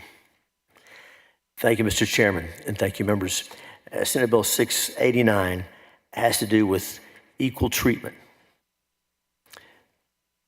We all agree as Americans that equal treatment and equal opportunity are fundamentals. We pride ourselves on these things as Americans and as Texans. We know, of course, that identity politics and divisive programs have existed for a while now, even within Texas state government institutions. The concept, the innocuous sounding concept of diversity, equity, and inclusion, DEI, we know, in fact, treats people differently based upon their race. It is anything but a colorblind society, anything but the vision that Dr. King and so many have had for decades ago and through today. Texans who've devoted their careers to serving fellow Texans have had to submit to training that explicitly or implicitly accuses them of racism, ignorance, insensitivity, and they've been required to take these courses as a condition of their employment. To give you a particular example, the Texas Department of Transportation hosted an internal website where employees were subjected to remarkably radical DEI training. And of course, we know the DEI has infiltrated healthcare through the Department of State Health Services, which continues to perpetuate, again, dividing people based upon their race and to treat people differently, to punish or reward them based upon their race. Senate Bill 689 would eradicate DEI initiatives from Texas state agencies and would reaffirm and restore that fundamental principle that we should be judged by the content of our character, by our work product, and not by the color of our skin. And that's what the bill does. Thank you, Mr. Chairman. The chair has called up Senate Bill 689. The author has explained the bill. There is no substitute, or? Thank you, Mr. Chairman. I do have a committee substitute. Senator Hall sends up the committee substitute for Senate Bill 689. Is there objection? Hearing none. So ordered. At this time, call on Senator Hughes to explain the difference between the committee substitute and the bill as filed. Thank you, Mr. Chairman. The originally filed bill that we've just considered would remove DEI programs from all state agencies. Senator Creighton in Senate Bill 12 would deal with DEI in K through 12 educational settings, and so the committee substitute removes K through 12 from this bill so that it can be handled in Senator Creighton's bill, and that's all the substitute does. Are there any questions for Chairman Hughes on his bill? Seeing none, we will open up public testimony on the committee substitute to Senate Bill 689. At this time, do we have invited witnesses? Okay. And we'll pass the gavel back to the chairman. Thank you, Mr. Chairman.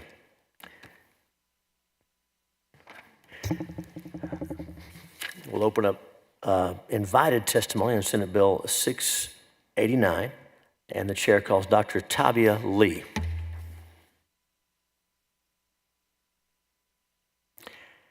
And after we hear from Dr. Lee, we'll open up public testimony.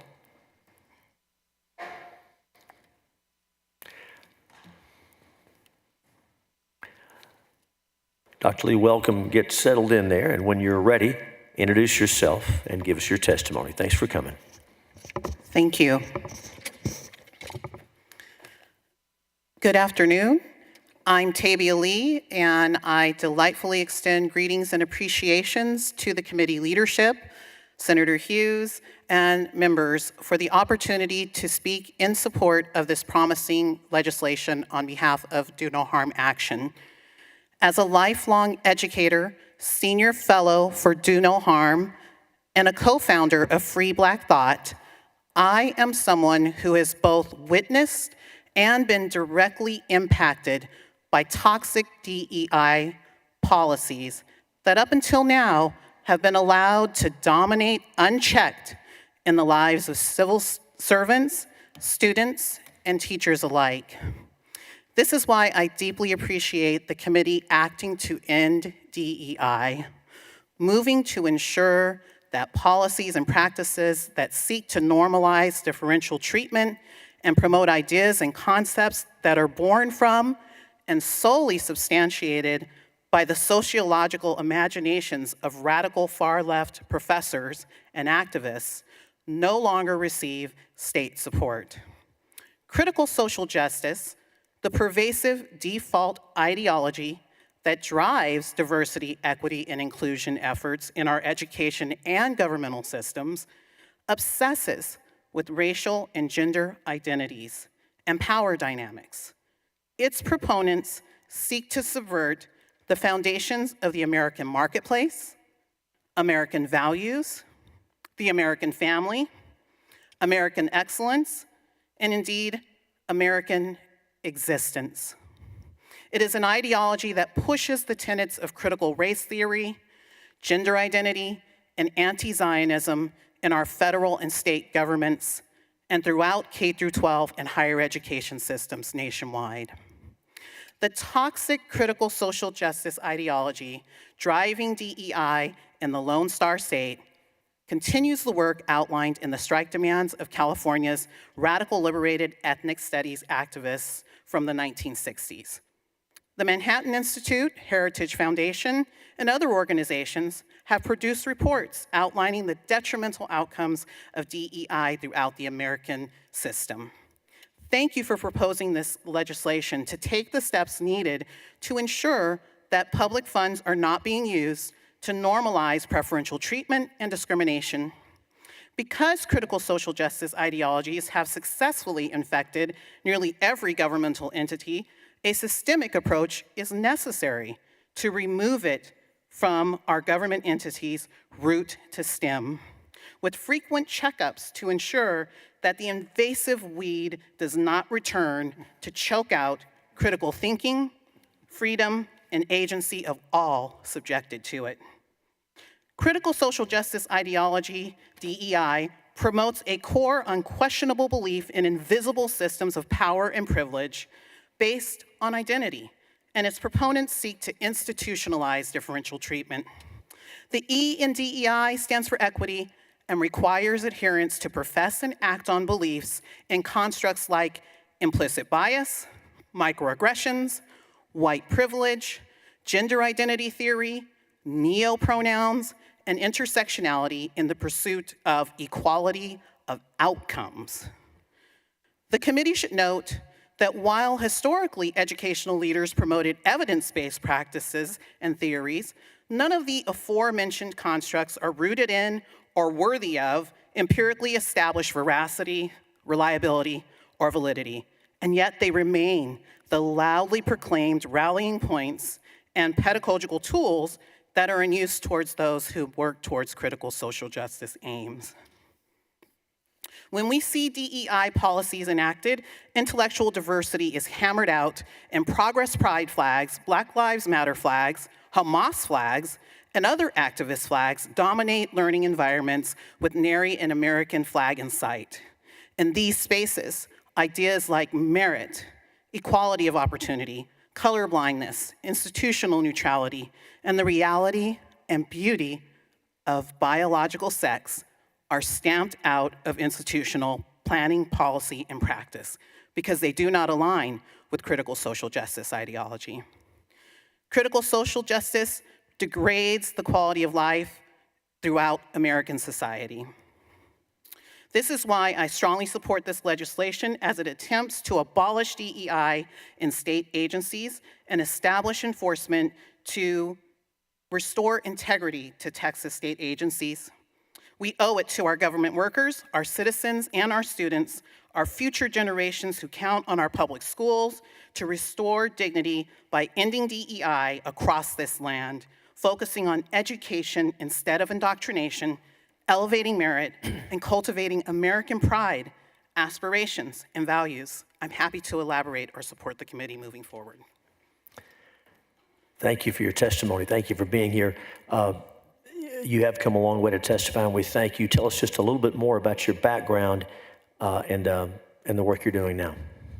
Yes, so I am a lifelong educator, and how this has impacted me specifically is that in working with the California Community College system, which has taken a top-down approach to implementing DEI throughout their over 100 campuses, I was undergoing a tenure review process that was subverted by ideological zealots, and I was pushed out, bullied, harassed, intimidated for nearly 2 years before they finally pushed me out and ended my tenure review practice, solely for ideological reasons, not on reasons based on professional competency.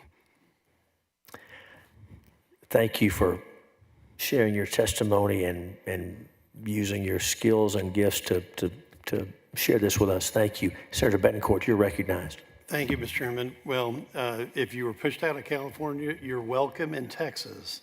Thank you. With that type of testimony on Texas, on our Independence Day, that was extremely well thought out and also poignant. And And I do have to, I was going to ask you about your toxic experience, but you just complained to the chairman. And yes, we don't want the weeds to come back either. So I thought the poetry was also succinct. So I'm really happy that you made the trip. And like I said, we're open for business in Texas. We're happy to, have you here in whatever capacity that you want to serve with. But thank you for coming. Thank you. Senators, any other questions? Dr. Lee, thank you for being here. Thank you very much. Thank you. We'll open public testimony on Senate Bill 689.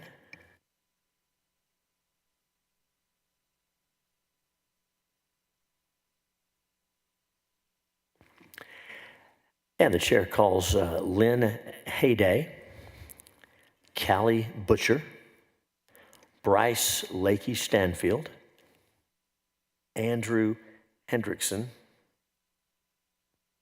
and Zenobia Joseph. So we're looking for Lynn Hayday, Callie Butcher, Bryce Lakey Stanfield, Andrew Hendrickson, Zenobia Joseph.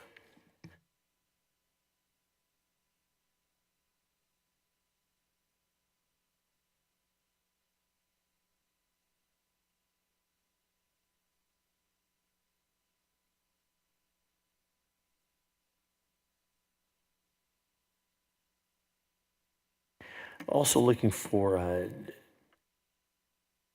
Aleha Newman. Aleha Newman.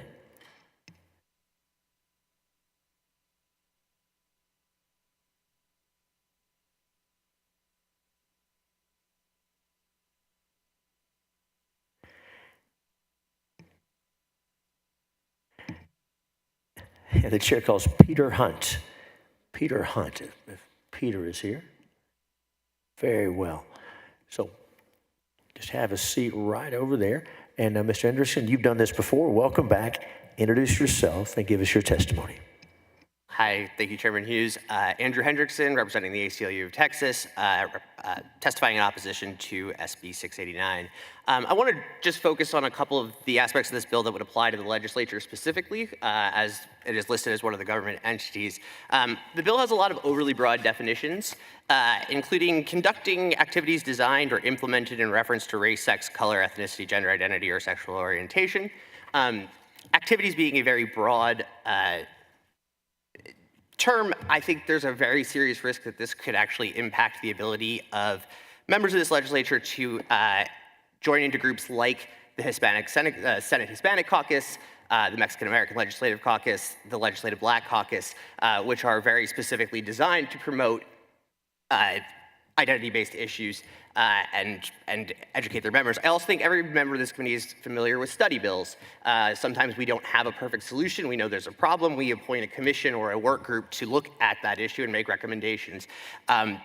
For example, on maternal mortality, it has been very helpful to look at racial data in order to do targeted outreach to the impacted communities. Then on the local level, I think there's also a concern that these broad definitions could create conflicts of law. Senator Betancourt's bill dealt with the section of the election code that requires that there is so the bill allows for compliance with federal law in certain areas, but not with state law. While state law sometimes references federal law, like the VRA in the section that Senator Betancourt was dealing with in his bill. And so I think that would create some issues there with potentially not knowing which was controlling and whether it fell into which category. Lastly, I would say I think all of these broad definitions lead to an opportunity for selective enforcement by the AG. I think when you have broad terms like this, it opens the door for potential viewpoint discrimination. And I would also mention that as a matter of a democracy, if these policies are unpopular, the voters can vote out the people who enacted them. Thank you. Thanks for your testimony. Welcome. Introduce yourself and give us your testimony. Hi, my name is Elijah Newman, and I am a Texan. I'm here to testify against this bill. If you're tired of hearing about racism, imagine how tired people are of experiencing it. If you're not riled up by the harm this bill seeks to enact, it's likely that you've never experienced being marginalized or excluded. This bill talks about inclusion, which also means accessibility. Think about all disabled people, including your governor and veterans that require services tailored to their needs. The people best equipped to meet these needs are people who have similar lived experience. This bill talks about colorblind, race-neutral, and sex-neutral practices, but does not define what they are.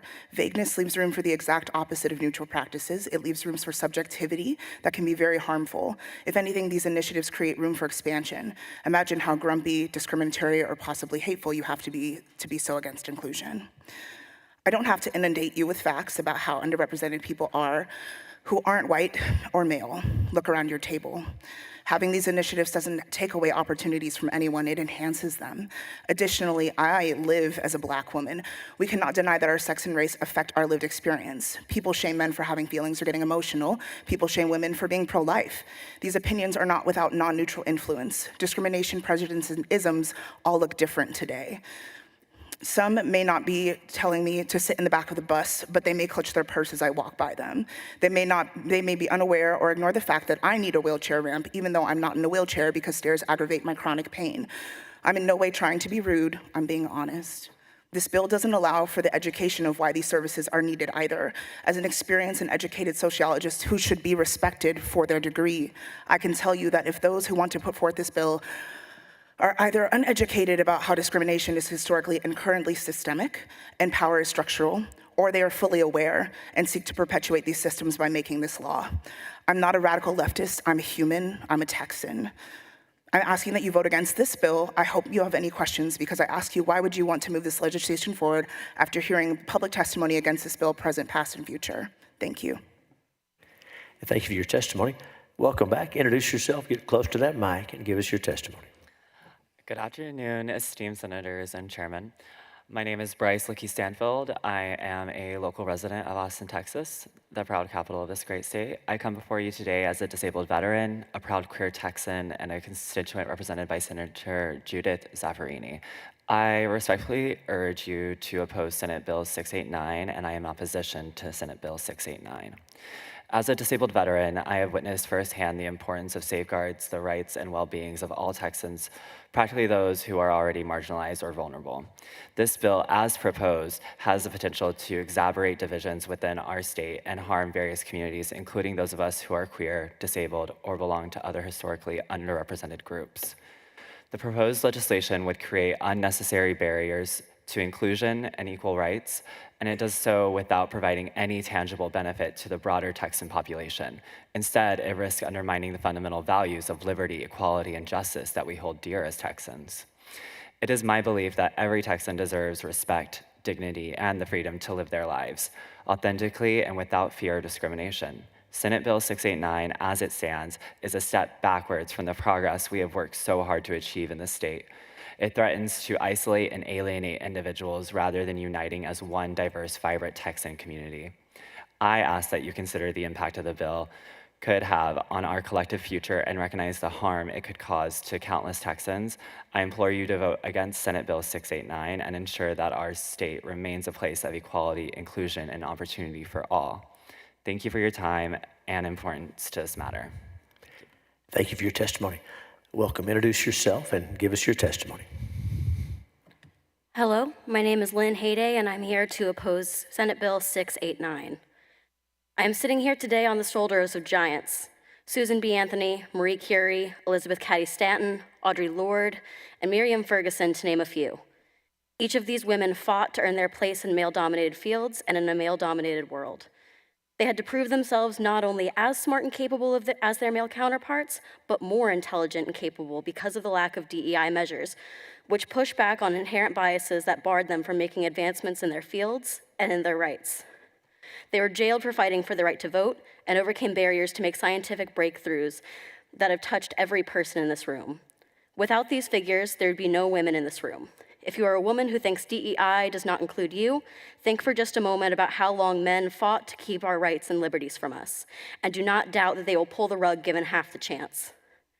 I encourage everyone in this room, but particularly the women who are able to vote, speak in a political setting, go to college, and have a career outside of the home to fight against diversity, equity, or fight against ending diversity, equity, and inclusion initiatives, and to remember these historic figures. The second we forget them and how hard they fought by pushing back on diversity, equity, and inclusion measures that helped us find our place in this room, that is the second we slide back to a world where a woman's place is in the home, nothing more, nothing less. And thank you for your testimony. Welcome. Get close to the microphone, introduce yourself, and give us your testimony. Hello, Senators. My name is Peter Hunt. I'm a Texan. I'm here representing myself. I'd like to speak in opposition to SB 689. The bill prohibits government entities, including municipalities, from enabling or adopting any policy that, quote, is implemented in reference to these categories of race, sex, and so forth. This sort of broad restriction would place undue administrative burdens on basically a lot of local officials to then interpret what constitutes such a category or being in relation to these categories. I believe it's unreasonable to expect these local officials to become essentially compliance experts in order to understand whether policies that they are implementing would run afoul of this bill and its very broad language. For example, work done by the Austin Equity Office regarding the bond project equity analysis is a fairly routine kind of financial analysis, but would be excluded from being done under this kind of bill. More generally, if, for example, a local municipality wanted to understand whether their policy disproportionately disadvantaged women with children as opposed to women without, that could fall under this, but it's unclear whether or not that would constitute, say, disparate impact or something implemented in reference to sex.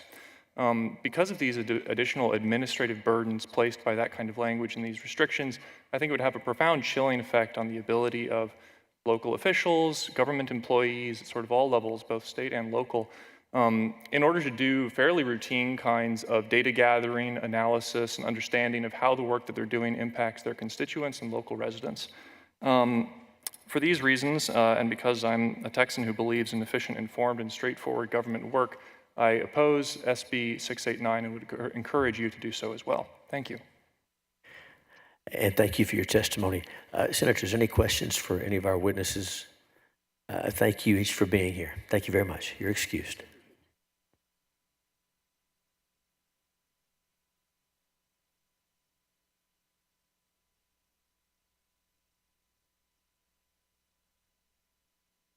The chair calls again Callie Butcher, Zenobia Joseph, Kathy Mitchell. Also, the chair calls Dan Druno, Lakshmi Fox,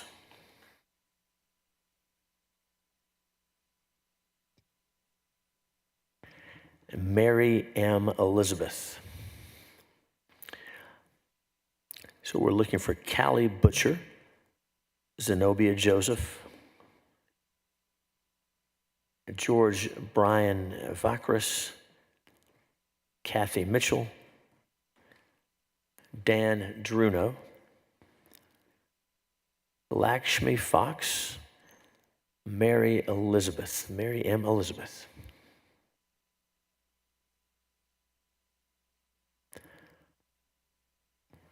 All right, welcome to each witness. And once you get situated, we'll start here on my left, your right. So get close to the microphone, introduce yourself, give us your testimony. Okay, Senator Hughes, thank you for this bill. I certainly favor it. My name is George Brian Vakras of Harris County, candidate for state senate in year 2022. Let me tell you a little bit about some of my experiences as a teacher in Houston ISD. One day I had an assistant principal come up to me and tell me that one of my girl students was now to be called a boy and gave me her new boy's name, and that I was to use the he pronoun with a person who was obviously a she.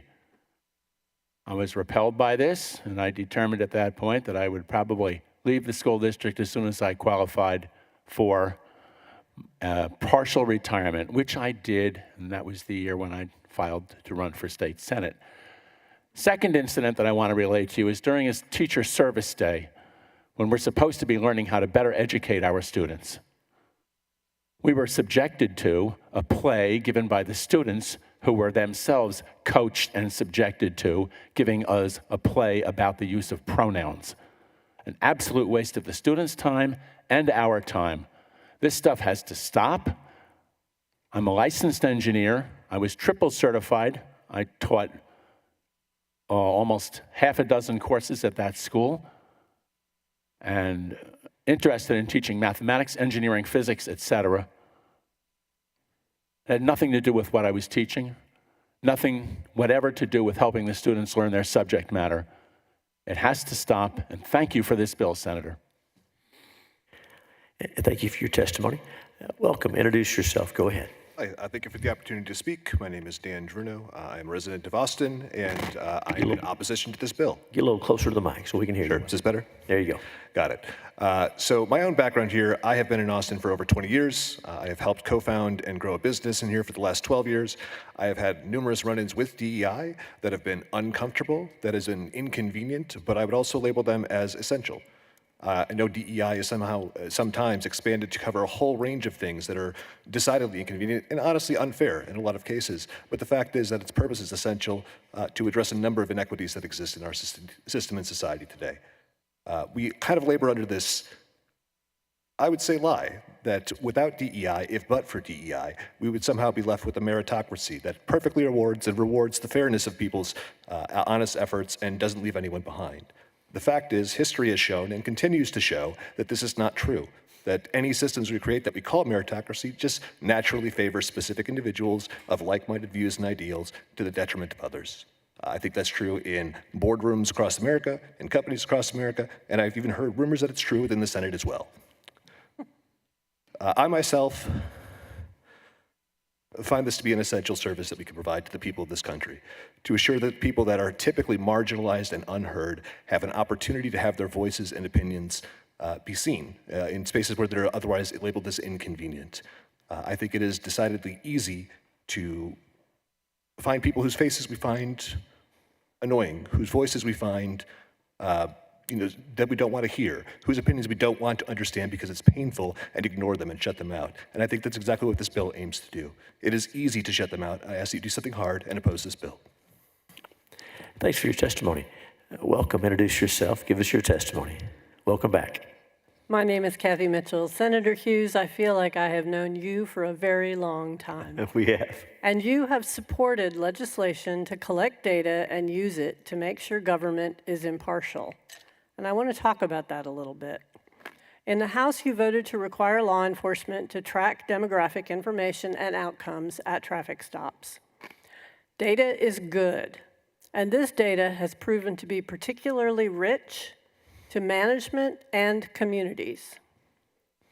When Austin's Equity Office evaluated that data, they looked at tickets and arrests, like everybody does, and also who got grace. At routine traffic stops, people on the west side were more likely to get a warning, while people on the east side were more likely to get tickets. This is not something that APD had ever looked at. And impartiality in policing has been a byword in Austin. I believe that this report and this data led management to look more closely at its goal of impartial policing and maybe manage this issue better.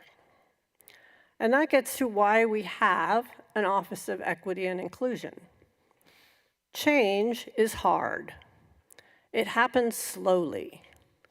Every local government budget, for example, is built on last year's budget. The budget process is designed to ensure that we keep funding the things we funded before and pay the people we've already hired to do those things. This is perfectly common sense. But if those resources in the past have not been impartially allocated, this is hard to fix. Say park maintenance resources have been allocated more in one part of town than another. That becomes difficult to fix because the well-resourced area doesn't want less park maintenance. But with a well-informed and integrated effort, new dollars can be allocated to those areas that have been under-resourced in the past. That is what Austin's Equity Office is all about. And that is what equity means when we talk about it as something different from equality. It is about having a process in place that allows us to identify and eventually rebalance how we allocate resources so that we no longer have inequality. Austin has a way to look at these past inequities and correct for them. Austin loves this process, and that office's work is not done. So, Senator Hughes, who I have known for a very long time, since we passed some of these bills that created the data that allowed us to evaluate how we allocate resources and what changes are needed in our policies, I ask you to reconsider this bill and let us continue to correct past inequities in a way that lifts up all of our neighborhoods. Thanks for your testimony. Welcome. Introduce yourself and give us your testimony. Hi, my name is Lakshmi Fox. I am a Texan. I'm here representing myself, and I'm speaking in opposition to Bill 689. While there are many objectionable and vague components of this bill, I'd like to focus on three.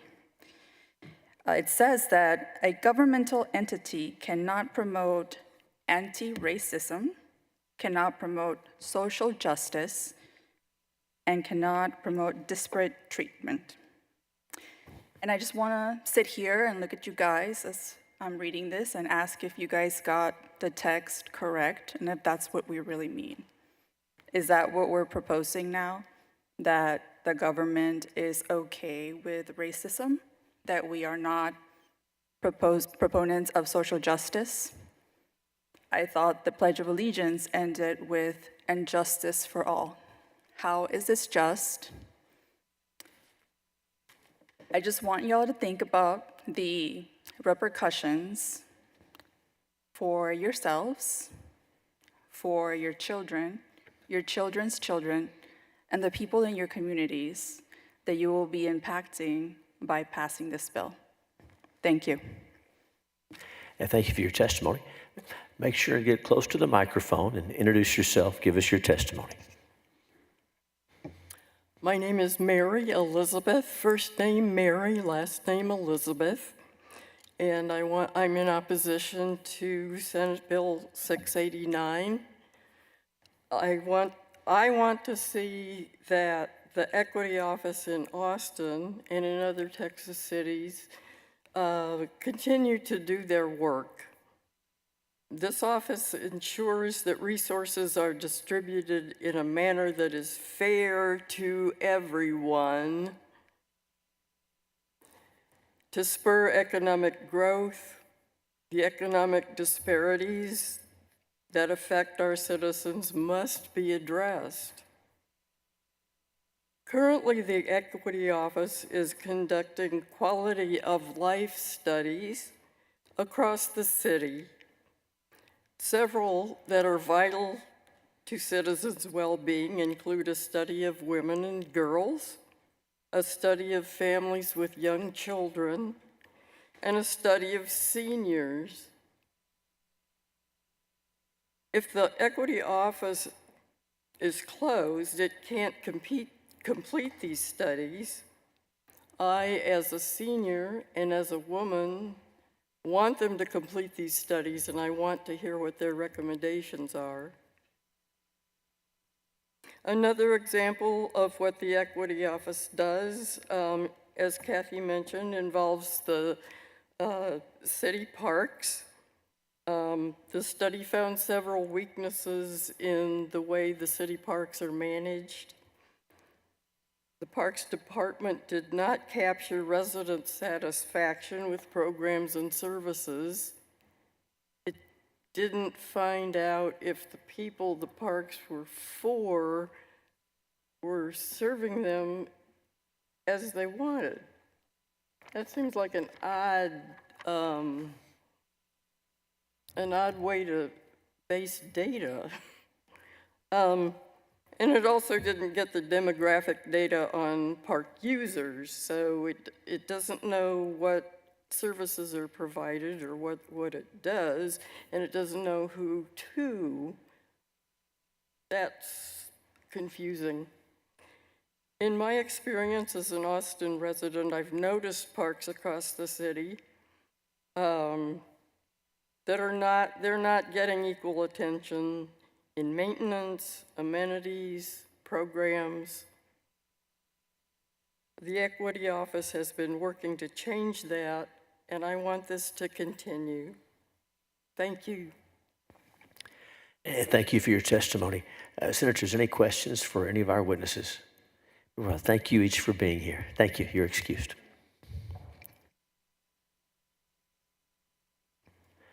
As we conclude public testimony on Senate Bill 689, the chair calls again Callie Butcher, Zenobia Joseph.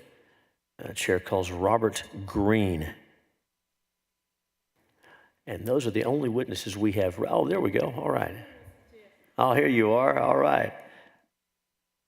And if anyone else present wishing to if there's anyone else present wishing to testify on, for, or against Senate Bill 689, please make your way to the table. And welcome back. Introduce yourself. Give us your testimony.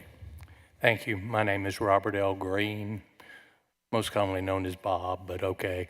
I'm here today representing the Travis County Republican Party and myself. I wish I had had a mic to drop after the first witness testified, because she said everything that could possibly be said about the benefits of this legislation. I'll give a personal story. I started to work for the state of Texas in 1980, but before I was hired, I had to take a merit exam.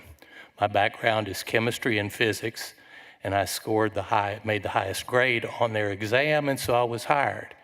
And 36 years later, I retired, and that was about almost 9 years ago. But that's what I think we're trying to get to, is that the thing is, it's so important is merit. I'm really surprised that we have to write a bill like this. It should be common sense that merit is the most important thing if we're going to hire an individual to do a job.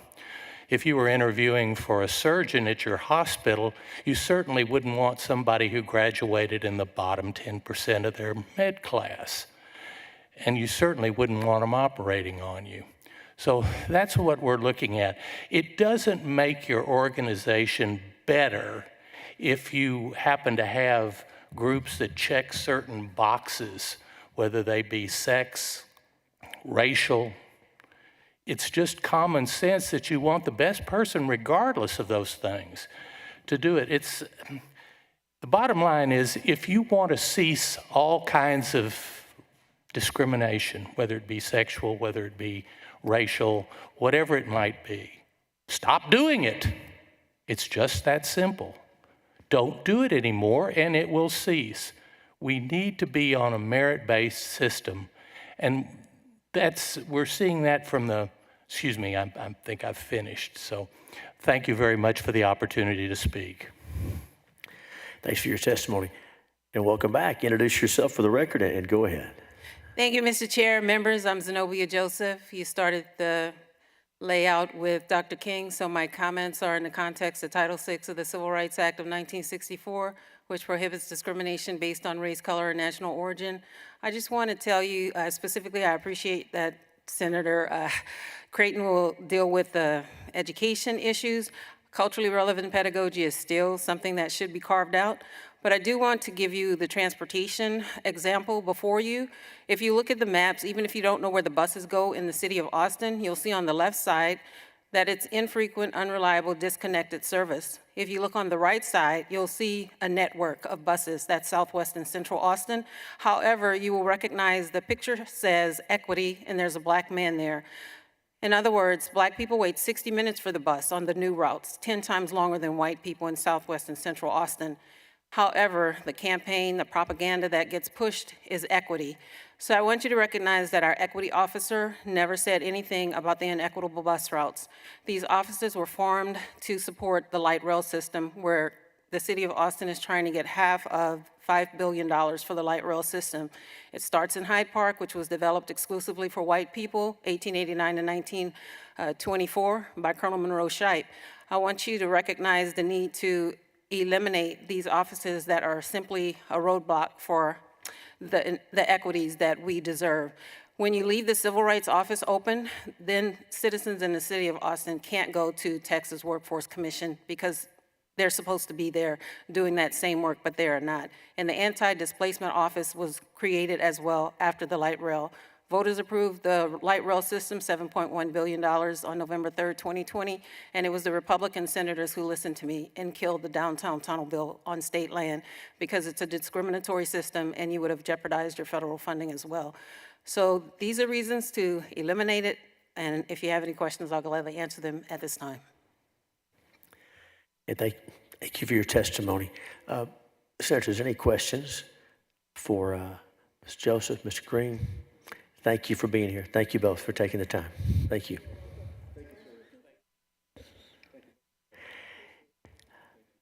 Is there anyone else wishing to testify on, for, or against Senate Bill 689?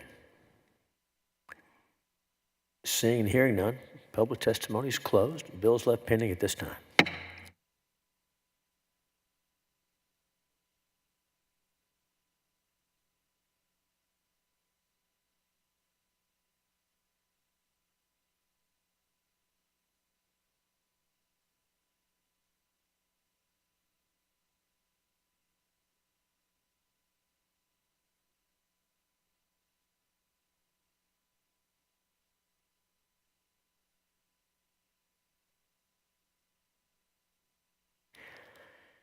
The chair now lays out Senate Bill 17 and recognizes our dear colleague, Senator Colcourse, to explain the measure.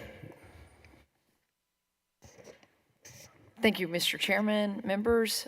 Good to be with you this afternoon, and thank you for allowing me to lay out Senate Bill 17.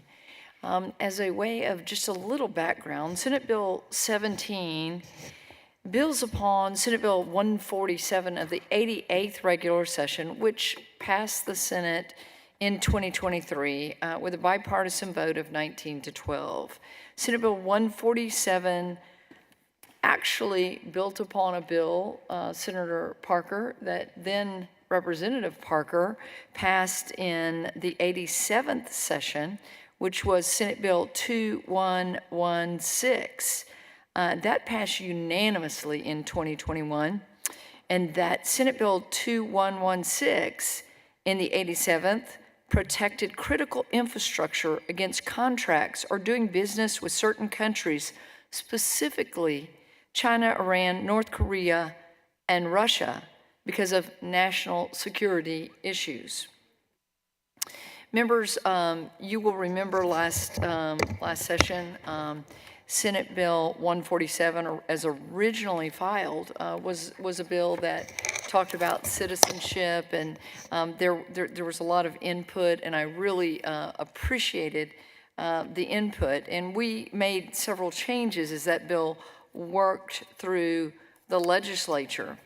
As a way of background, just to talk about what's going on in our country, between 2023, when we were last here, and 2024 of June of this past year, so a little over a year, at least 22 states have enacted legislation regulating foreign ownership of real property. So, and we'll remember back in 2021, our Speaker, Nancy Pelosi, the House passed in their agriculture appropriations bill, it would have required the USDA to take action to prohibit the purchase of agricultural land by countries and companies owned in full or part by China, Russia, Iran, and North Korea, Later, the Senate removed that provision, but this has obviously been talked about quite a lot over the past years. I want to walk you through the key provisions. And before I do that, I just want to state that I'm so grateful to the input that we have received. We spent the most of the interim working on this bill, among other things, but I want to thank, of course, my general counsel in our office, Grant. Thank you for the job. It was his task to work with as many lawyers as possible. We have taken this all the way through the Attorney General's office and the Solicitor General to make sure that this bill is constitutionally sound, taking ideas from other states, of course, Arkansas and Florida leading on this most recently. But I'm so grateful to all the different legal minds that have been a part of this.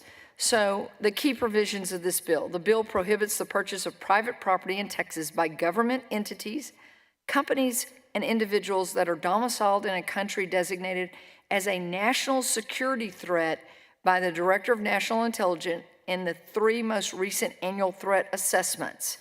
And let me say, that is absolutely what Senate Bill 147 was. It doesn't name countries. It refers back to the Director of National Intelligence and the annual threat assessment, and you have to have been on that report for 3 years. Now, if you come off of that report 1 year, you're off.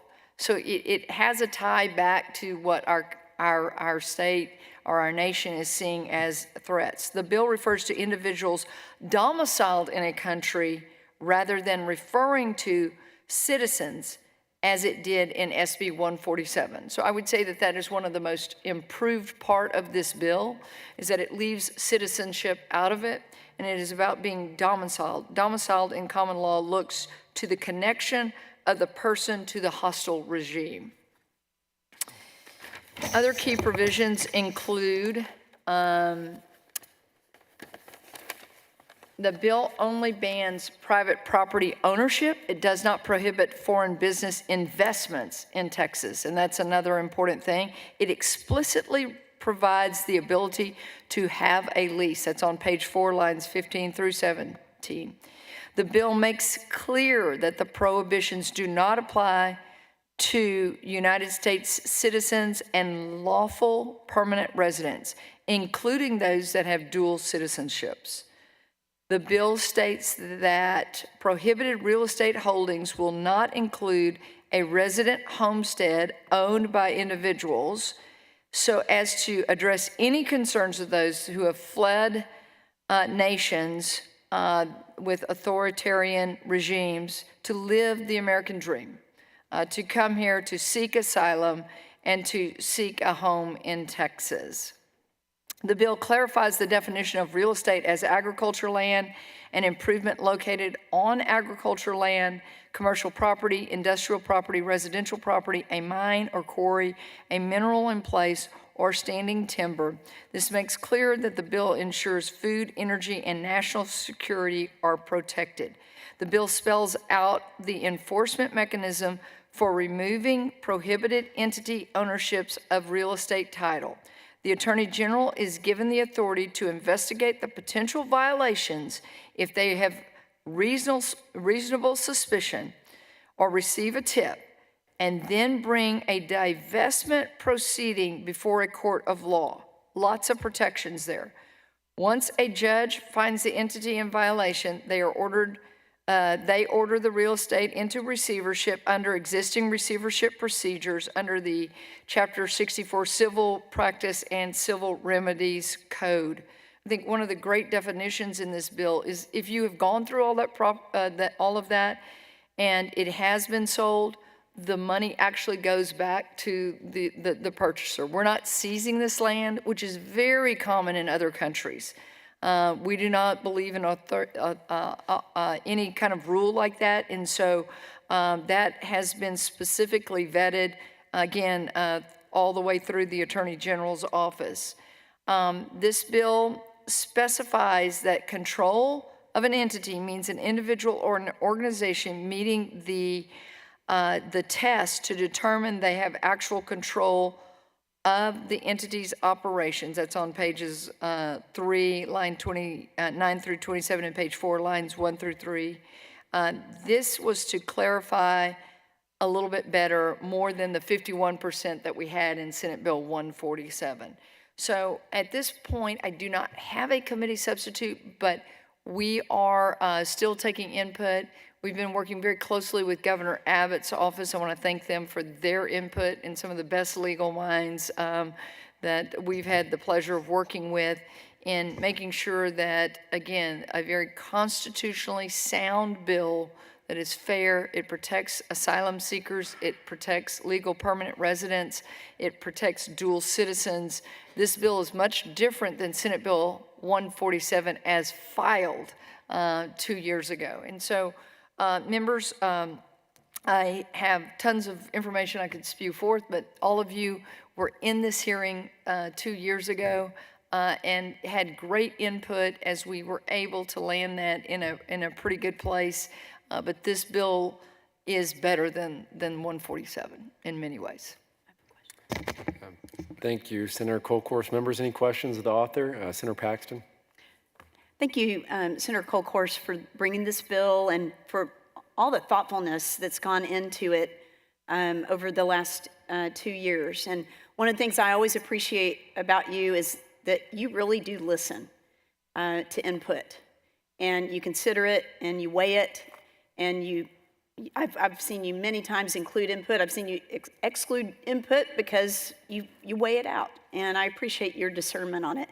I was wondering if you could just talk a little more about the domiciled provision and just kind of explain that a little bit. So it's a very interesting concept. Again, not tying it back to citizenship, it's domicile. So I would explain it best like this, okay? You're a good Baylor graduate. Jake is in Waco, and he's living in Waco, but he's actually domiciled in Brenham, Texas. So while he is in Waco and he has an apartment and he's living there, he is domiciled back in Brenham, Texas. And so while you could be living somewhere, and again, we protect legal permanent residents, we protect asylum seekers. That is a better definition of how this bill will work best. So that's the change that we made. Well, thank you. Again, I appreciate all of the just thoughtfulness that's gone into revising the bill and making it better. And I appreciate the explanation. That's a great explanation. And I think that's a great approach. Thank you. You bet. And let me say, again, having the blessing of hindsight in working on this. Now, this is a very important bill. I mean, it will be much, you hear a lot about Arkansas and the moves that they have made, and Florida. We've tried to take the best of that, work with really good legal minds, think about where everything is. But the bottom line on this is, this bill is about ensuring that Texas's land and their natural resources, our natural resources, are protected and making sure that they don't fall into the hands of some countries that would not wish us well. I would like to also say that there has been input from members that, as we listed out, we're protecting our minerals and our natural resources, that water should be added to that, and that's great input from people. So I appreciate that. We're about to pass a very big water bill, I hope, and that investment in water is very important. So these are protecting things that, again, are about national security, food security, and building off of Senator Parker, you, and of course, Donna Campbell, Senator Campbell, and y'all's great work, which passed unanimously. And let me say again, it does not ring hollow that I think it's 23 states have taken action since we have left this chamber and not taken action. So actually, Texas is one of the few states that has no protections in place. We're one of the last few states left to have not acted upon this. Senator Colcourse, thank you. Senators, any other questions for the author? Senator Middleton? Thank you, Mr. Chairman. Thank you for bringing this bill. I mean, this is about Texas first, America first. I mean, that's what we're doing here. And you answered one of my questions, actually. It's focused, of course, on protecting our natural resources as well, but water's a big deal. We're about to spend a lot of money this session on Senator Perry's legislation and how critical that is to not just homeowners and agriculture, but also industry. And so it sounds like you're open to adding that to this. We are. I think it's been great input, and thank you for bringing it up. Again, water is it's a scarcity across our nation and our world, and we want it to remain in the hands of Texans and our citizens. Thank you. Senator Parker. Thank you, Mr. Chairman. Well, I just want to thank you, Senator Kolkhorst, for your leadership. This is obviously a vitally important issue to the future of Texas and the country, and thank you for your thoughtfulness and continuing to work on this bill. The last couple of years, it means the world to all of us, and it's just vitally important we get it done, but appreciate the new path and direction and your leadership, and look forward to the testimony today and getting this thing across the goal line and doing the right way to protect Texas. Thank you. Thank you.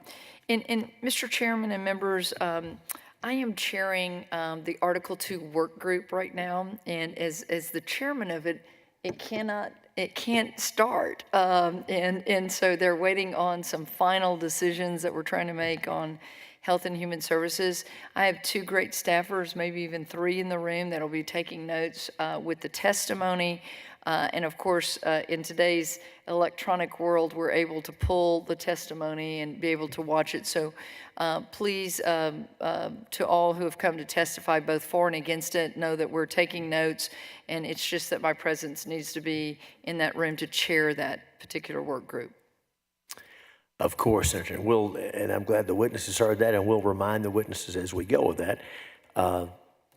We have a part-time citizen legislature, and that's great, but it also means that we're spread thin. And again, you have multiple members of your staff in the room and even more watching, and we all do as well. So we know all the testimonies being heard, it's all being taken down. Anything else for the committee before we hear your invited witnesses? Anything else you want to share with us? That these bills, I think last session we had like 185 people testify. I stayed for all 185. Good input along the way. One of the things that happens to us when a bill doesn't pass is that it's able to come back and be better. And I'm very grateful to the Lieutenant Governor for dropping the 4 out of it. It was 147, now it's 17. So it obviously is a priority. I want to also thank different groups that we've worked with. The Texas Farm Bureau was not for 147 2 years ago. They are definitely for Senate Bill 17. So again, a lot of things have shifted. Other states are moving in this direction. As y'all know, 2 years ago I talked about Canada. Literally, in what has happened in Vancouver, and the percentage of multifamily housing that has been bought up by China, and in the concern so great, they put a moratorium on anyone buying real estate but citizens. And so we're certainly not there, but there are signals in North America that we need to make sure we know what we're doing moving forward, and how the bill is crafted. It does not deter investment. It just has that the decision makers must not be from one of these 4 countries. Again, national security. Thank you, Senator Kolkhorst. We will call invited testimony as we open testimony on Senate Bill 17. The chair calls Christopher Holton and Ruthie Bowman Russell.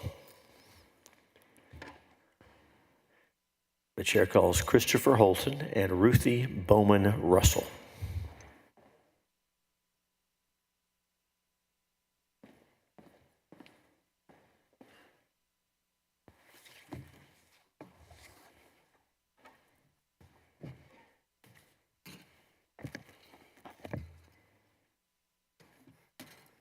Welcome to each of you. We normally begin on my left, your right. So, Ms. Bowman Russell, introduce yourself and give us your testimony. Welcome. Mr. Chairman, Vice Chairman, and members of the committee, thank you so much for hearing my testimony today. My name is Ruthie Bowman Russell, as you said, and I'm here in support of Senate Bill 17. I am a legacy Texas rancher, and I hold private property rights to be a fundamental Texas value. I am a Devils River landowner in Val Verde County and a devoted conservationist whose goal is to protect the ecological value of the Devils River Basin, its unencumbered airspace, the local economy and food security, as well as the national security its lands should provide. Our local Val Verde community, including Laughlin Air Force Base, Texas Parks and Wildlife, Texas Nature Conservancy, and the Devils River Conservancy, of which I am an officer, have been fighting for years to protect our working rural lands and wild, pristine river landscape from the threats of hostile foreign ownership and unsustainable development practices, namely from the Communist Chinese Party member and officer in the People's Liberation Army, Mr. Sun Huaxian of GH America. He bought about 130,000 acres of land along the Devils River for wind farms, some proposed to be 700 feet tall, which would endanger the low-flying training flights from Laughlin, mess up their radar, interfere with U.S. border security, because we're right on the border, and pose espionage and surveillance risk, and even pose potential cybersecurity threats. Mr. Sun's under-the-table and secretive methods of connecting to our energy grid is evident in his sale of 15,000 acres to the Spanish energy company Granalia to avoid the restrictions of the Lone Star Infrastructure Protection Act. We are convinced GHA is still involved, maintains control of, and stands to benefit from Granalia's energy production. GHA is currently suing Granalia for breach of contract and are also suing ERCOT, alleging Texas violated the U.S. Constitution in its passage of the SIPA. Who is the Communist Chinese company to tell us who violates the Constitution? I mean, come on, guys.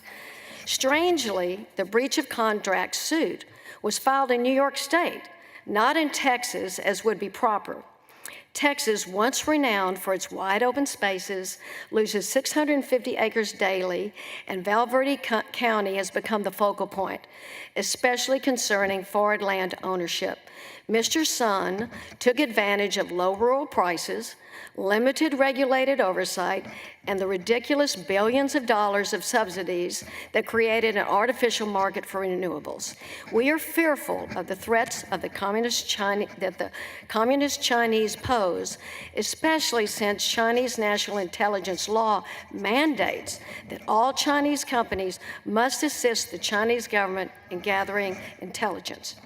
One criticism I have, and you all have already touched on this, so it's kind of repetitive, that I have of the bill is it doesn't go far enough. It should include forbidding hostile countries from owning water rights. Water is the lifeblood of Texas. Not only could they deplete our water supply and aquifers, but endanger water quality and possibly control the water supply. This is frightening indeed, and this concludes my testimony. Thank you for listening to me. Thank you for your testimony. Hold tight. We may have questions for you after we hear from Mr. Holton. Thank you for being here and for sharing what happened. Mr. Holton, welcome. Introduce yourself and give us your testimony. Thank you very much, Mr. Chairman. My name is Christopher Holton. I'm a senior analyst with the Center for Security Policy, and I appreciate the opportunity to address this committee again. I think it's safe to say that Texas is taking the most thorough and thoughtful approach to this issue. I've worked in many states over the last 3 years on this issue, and I think that the bill, SB 17, is going to be the gold standard for the country. Your colleagues in other states are definitely looking to see how Texas tackles this problem, because in states that have already taken action, there's more action that it will probably be taken based on how Texas does it. There's different forms of legislation that have been passed over the years. This is actually not a new issue. For decades, states have had restrictions and prohibitions on foreign ownership of agricultural land, for instance. More recently, some states have passed bills that have restricted ownership of land adjacent to military installations. More recently, it has been more common, for instance, in states like Arkansas and Louisiana and Alabama and Oklahoma, in recognition of the fact that critical infrastructure includes so many categories of assets that now there are broad restrictions on foreign adversary ownership of all real property within a state. We have to look at the fact that countries like China and North Korea and Iran and Russia are different from other countries in the world, and that they are foreign adversaries that have a history of threatening the national security of the United States. Obviously, the overarching threat right now is the country of communist China, and it's a threat that should need no introduction, but which includes a massive military buildup aimed at the U.S., bellicose threats directed at the U.S. and its allies, state-sponsored serial intellectual property theft, espionage, currency manipulation and unfair trade practices, violations of American airspace, violations of international law, gross human rights violations, state-sponsored organ harvesting, and global genocide due to knowingly lying to international health organizations during the COVID-19 pandemic and refusing to cooperate with international investigations and research into the COVID-19 virus. In fact, Communist China has been waging a highly unconventional conflict against the U.S. in a campaign labeled by the People's Liberation Army as unrestricted warfare. And part of that in the book, Unrestricted Warfare, includes strategic acquisition by state-backed Chinese companies and Chinese Communist Party members to pay top dollar for real estate, assets, and companies, not just in the United States, but all over the world. So China is a different case because Chinese entities are invariably controlled by the Communist government of China. There is no private sector in China.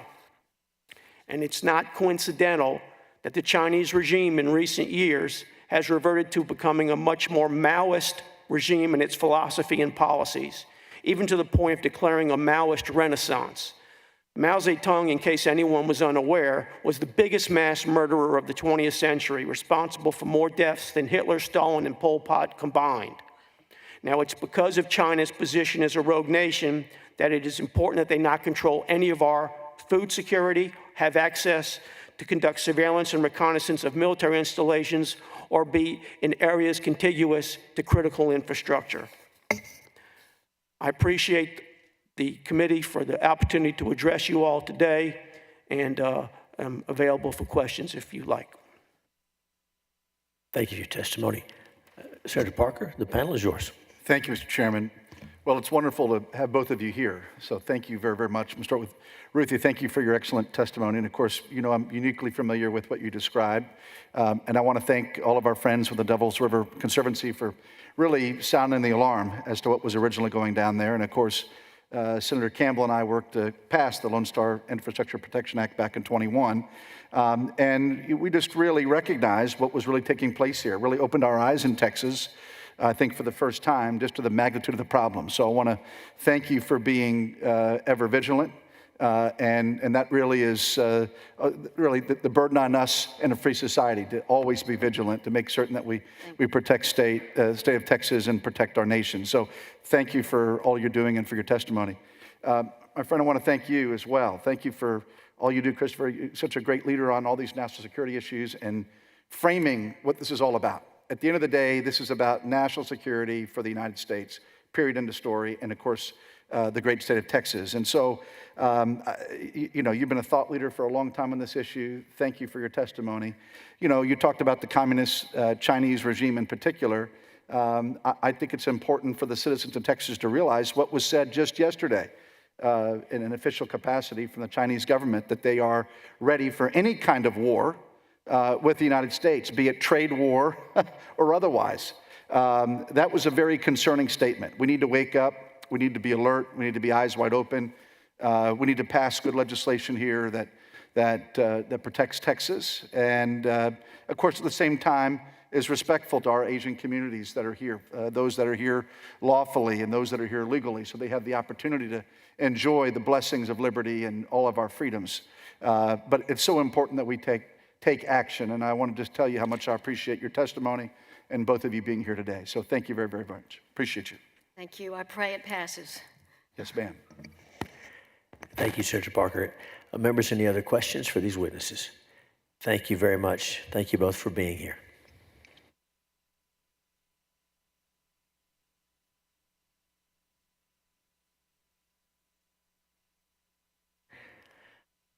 We'll open public testimony on Senate Bill 17. We want to hear from everyone.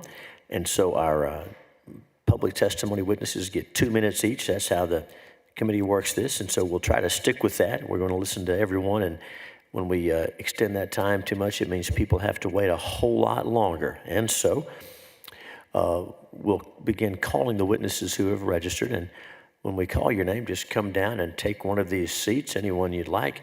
And the chair calls Zhao Guo, Zhonghua Lai, Zi Zhang, Zhenggang Cheng, and Matt Wen.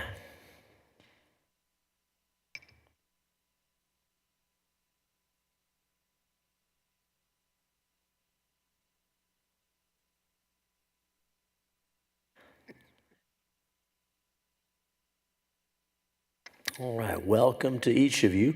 Now make sure and get close to the microphone so we can hear you, and we'll start over here on my left and your right. So introduce yourself and give us your testimony. Go ahead. My name is Zhao Guo. I live in Senate District 5, and I oppose SB 17. For many aspiring small business owners, they need to purchase investment property, farmland, or industrial land for their business. For example, after retirement, I want to open a winery.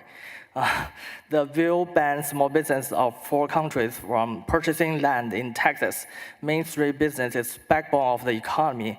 If foreign investors, entrepreneurs, and business owners from these countries wish to apply for EB-5, EB-1C, and L-1A visas, cannot purchase real property, they may invest elsewhere, taking the jobs they created with them. This would reduce tax income for local schools. The bill betrays Texas pro-business value and is as stupid as Brexit. Also, there are many high net worth and high-skilled immigrants who would like to bring their business talent and job creation to Texas. One of the greatest strengths of the U.S. is to attract talents all over the world, such as medical and IT workers in H-1B and L-1B visas, extraordinary ability individuals in O-1, EB-1A, EB-1B visas, such as well as F-1 students who pay out-of-state tuition and wish to contribute. This bill will bring a chilling effect on immigration to Texas. Further, this bill specifically targets the Asian community. In the past years, there has already been a surge in hate crimes and incidents against the people of Asian heritage. Just like in Midland, Texas, an Asian family was knifed in Sam's Club simply because of the color of their skin. Texas ranks 4th in anti-Asian incidents. If this bill passes, there will be more hate crimes and incidents against Asian grandmas and grandpas, and their blood will be on your hands. More than 100 years ago, infamous alien land laws were enacted in dozens of states, including here in Texas. Similar Florida law passed 2 years ago was struck down by the courts as in violation of Equal Protection Clause of the 14th Amendment. If enacted, this bill will suffer the same fate. Like 2 years ago, I would like to ask this committee to vote nay to this discriminatory, unlawful, and unconstitutional bill. Thank you for your time. I am open to questions. And thank you for your testimony. Welcome. Introduce yourself and go ahead. Good afternoon. My name is Zhonghua Lai. I'm a small business owner. I'm here to oppose Senate Bill 17. I appreciate the intent behind the SB 17 in addressing national security concerns. Protecting our country is a shared priority, and I respect efforts to keep our communities safe. However, this bill accidentally targets certain immigrant groups based on nationalities, violating fundamental rights and undermining the core values that define our democracy. Property ownership is a fundamental right. Restricting it based on nationality sets a dangerous precedent, echoing past injustice in our history. We must not repeat mistakes that strip law-abiding individuals of their rights. Immigrants contribute to this country. We build families, start businesses, create jobs, and pay taxes. In Texas alone, immigrants have been a driving force behind economic growth. Moreover, data shows that the very communities targeted by this bill have some of the lowest crime rate, proving that we are not threats, we are assets. SB 17 also violates the U.S. Constitutional Equal Protection Clause, which guarantees that no one is denied fair treatment under the law. Restricting property ownership based on national origin directly contradicts this principle. I understand the importance of national security, but broad, sweeping restrictions like SB 17 are not the answer. A more effective approach would assess risks on a case-by-case basis rather than unfairly penalizing entire communities. I urge you to oppose SB 17 and stand for the rights and the values that makes this nation great again. Thank you. Thank you for your testimony. Welcome. Introduce yourself and go ahead. Good afternoon, respected chairman and congressional members. My name is Z. I'm a circuit design engineer living in Austin, Texas. I'm here to represent myself in opposition to the current SB 17. I'm a naturalized citizen, and I support measures to strengthen our national security.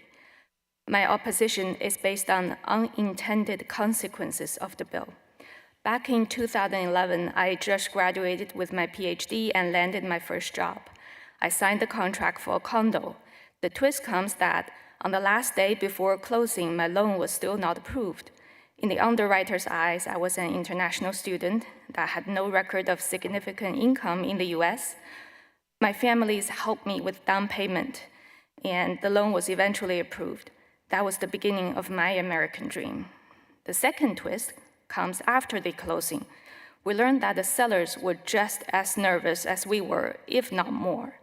Because if our contract failed, they will have to put the condo back on the market and potentially lose value.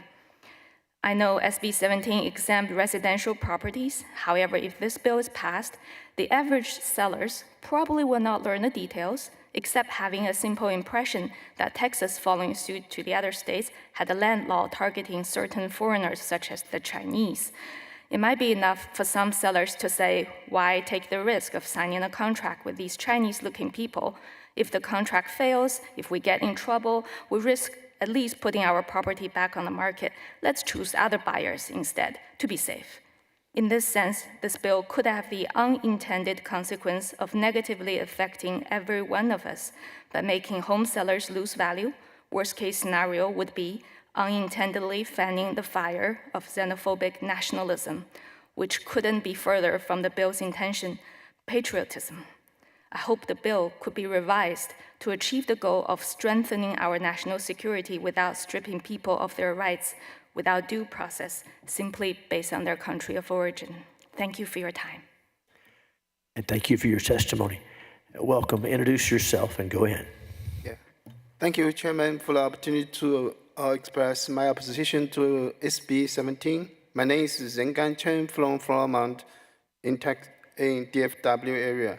I represent myself. First of all, I want to refute the claims made on the previous two witnesses about Chinese government have control of Chinese citizens here. That they have nothing at all reaching us or trying to get anything from us. So that's a total lie. I want to make the committee aware of the facts. Second, I recognize and appreciate the intention behind this registration to contribute positively to the strategic competition between US and China, particularly in safeguarding the national security of US. However, I believe this legislation is counterproductive.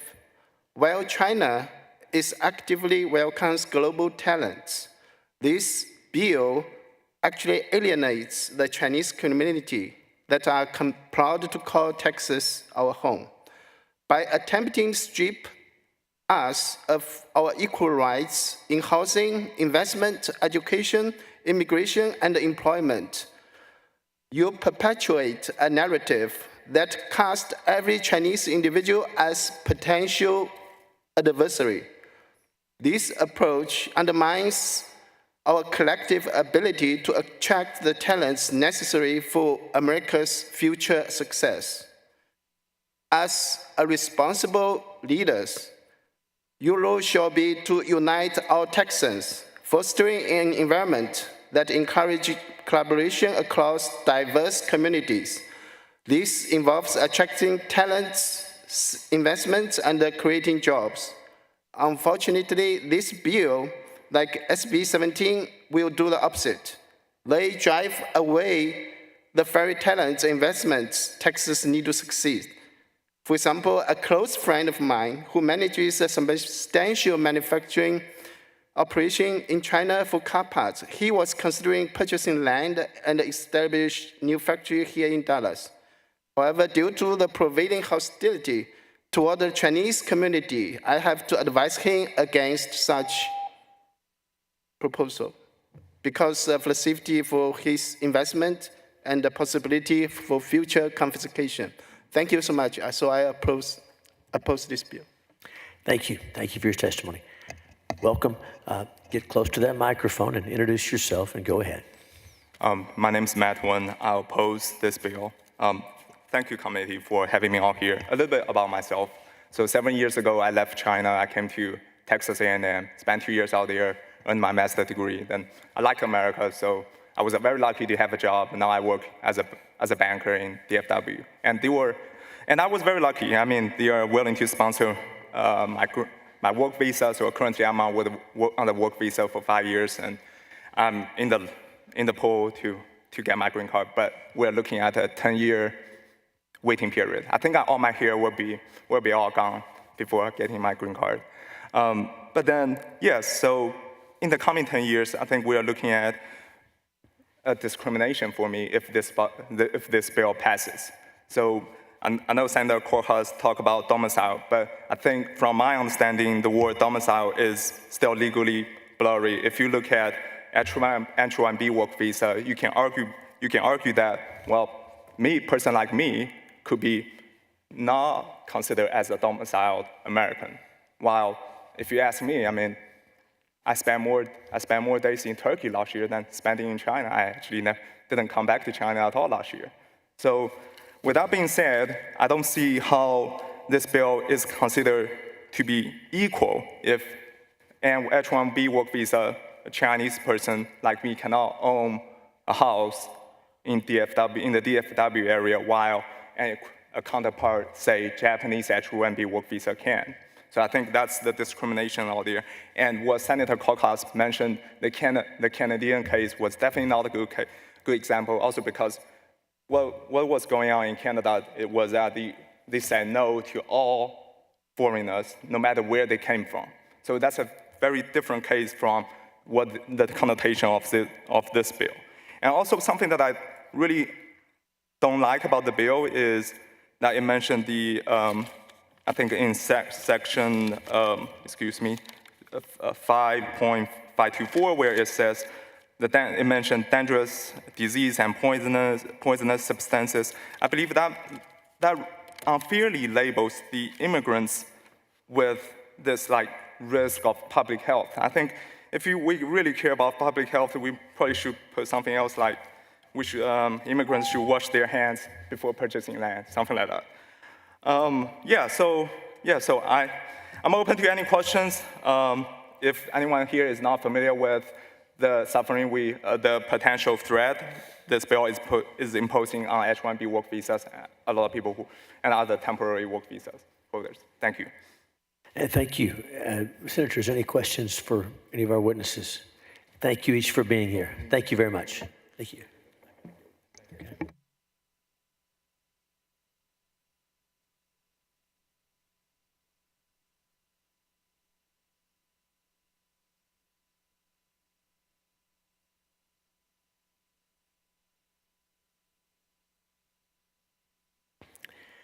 And the chair now calls Yifan Engel, Jing Huang, Danny Woodward, Ping He, Siwan Yu, Shenzhen Liu.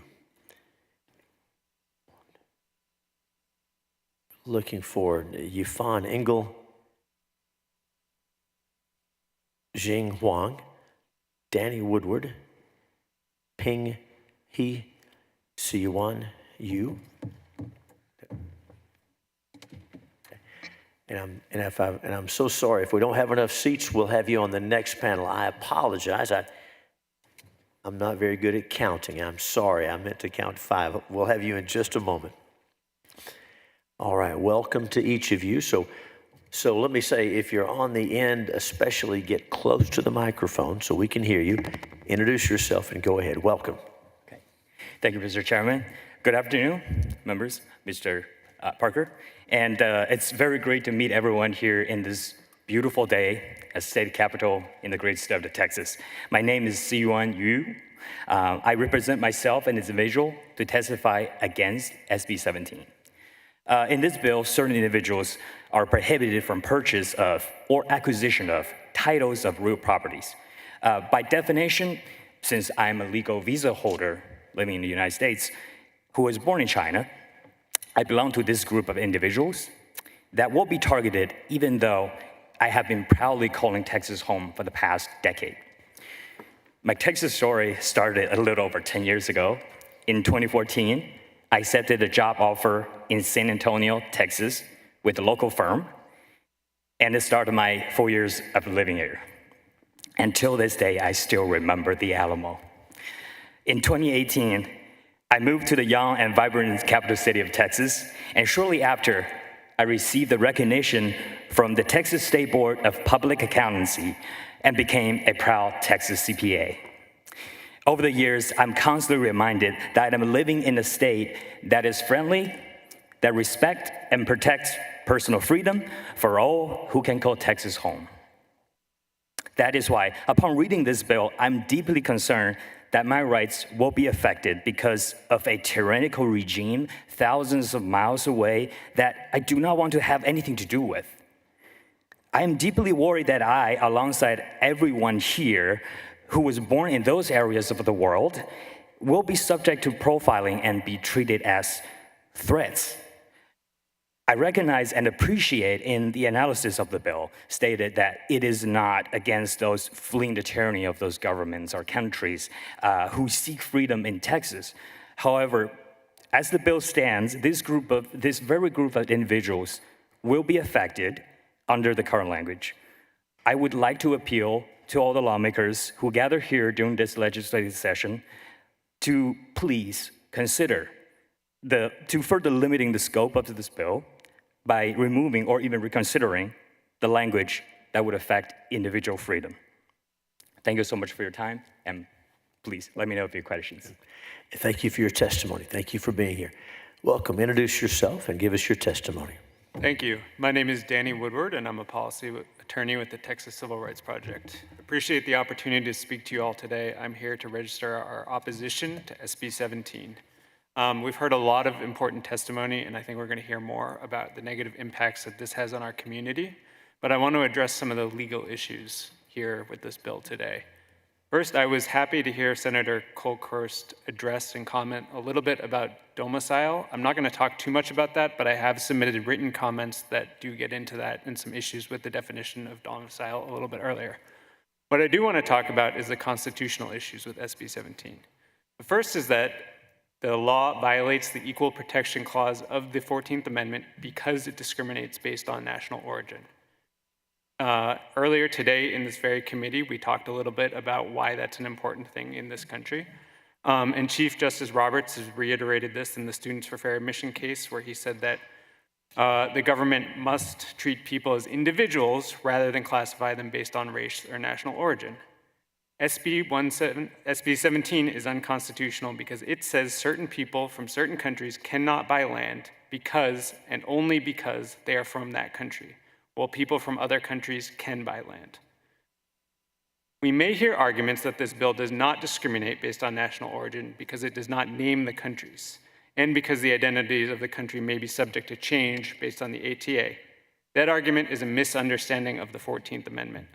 Put simply, the government is not allowed to treat individuals differently based on their national origin unless that law is narrowly tailored to meet a compelling government interest. It does not matter if the government lets someone else choose which nationalities it is going to discriminate against.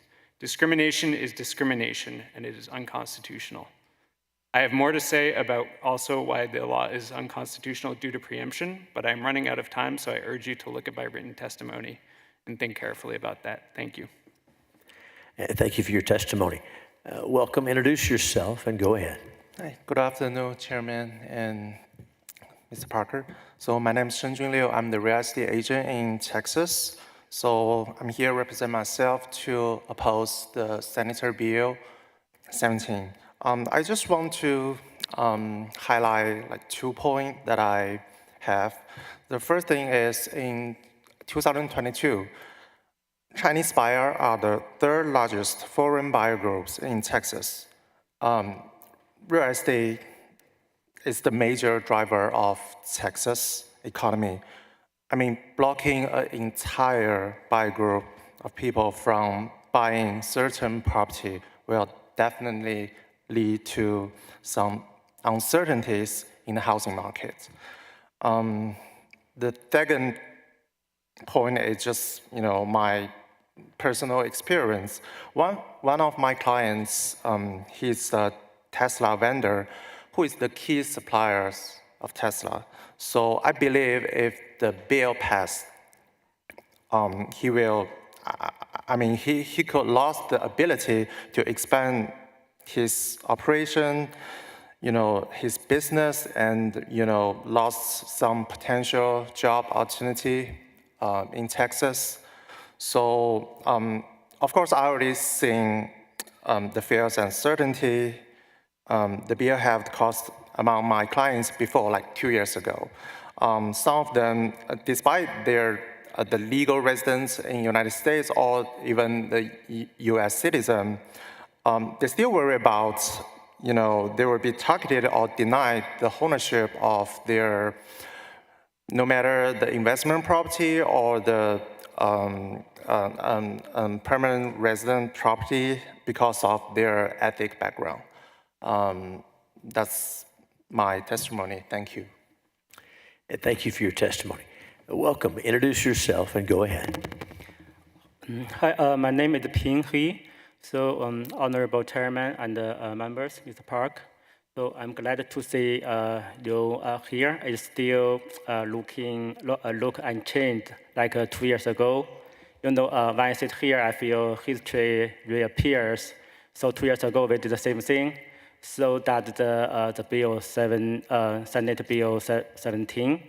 So it's only a little bit changed the number and it removes the country list, but it's still a discrimination bill, just like a rubber with a mask, but it's still a rubber. So I stand before you today to express my firm opposition to Senate Bill 17. This bill is a step backward for the values we claim to uphold in Texas: fairness, equality, and respect for all. Like Germany provoked World War II, but not all Germans are bad people. If all Germans were treated differently in this country, in Texas, so we would have one less senator now, and the bill would not be proposed by this senator. That I'm thinking. First, we must acknowledge the fundamental right of every individual, regardless of their nationality or gender or race, to live free from discrimination. Senate bill follows a one-size-fits-all approach that doesn't reflect the diversity of our great state, and it cannot resolve the problems at all. Instead, it will cause more problems. Second, the bill sends the wrong message to our people. It tells them that their words are not valued by the state of Texas. Lastly, I ask you to consider the long-term consequences of this bill. Texas has always been a state that prides itself on being a leader in business and innovation.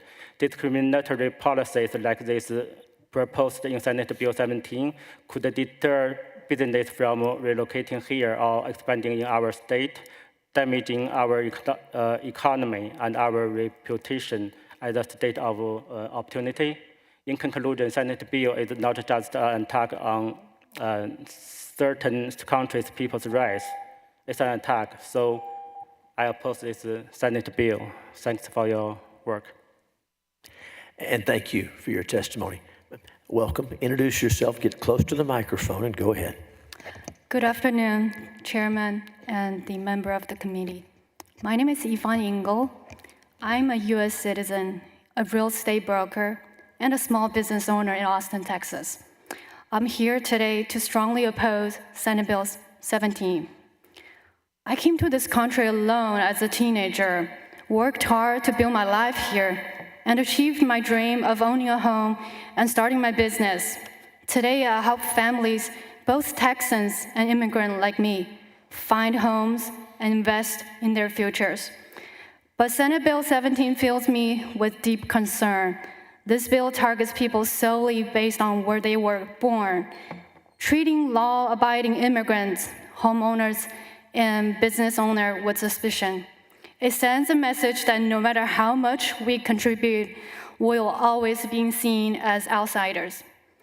I'm especially worried about the chilling effect this bill will have on the Chinese American and immigrants communities across Texas. Even legal immigrants and citizens will fear being targeted, and many will hesitate to invest, buy homes, or grow their business because they will worry that they will be treated differently. This climate of fear and distrust will discourage investment and innovation. It will hurt Texas' reputation as a welcoming place for global talent. While I understand the importance of safeguarding our national security, I'm deeply concerned that Senate Bill 17 takes an overly broad approach that may not effectively address those concerns by targeting individuals based solely on their national origin or citizenship, many of whom have lived, worked, and contributed to Texas for years. This bill risks creating unintended economic consequences without meaningfully enhanced security. Instead, it could harm Texas' economy. Foreign investment helps support our housing market, agriculture, and small businesses. Driving those investments away will hurt not just immigrants, but all Texans. I love Texas, and that's why I'm speaking out today. I urge you to vote against Senate Bill 17 and protect the value of fairness, equal opportunity, and economic prosperity that makes Texas strong. Thank you. Thank you for your testimony. Senator, any questions for any of these witnesses? Thank you very much for being here. Thank you very much. Thank you.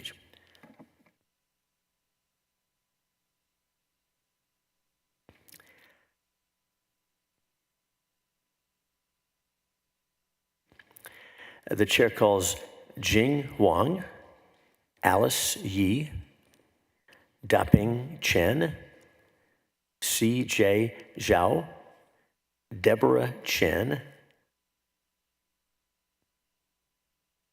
CJ is not here? Okay, thank you. We'll show CJ as against the bill, so we'll still have it in the record. Thank you. Then we're looking for Timothy Bradbury and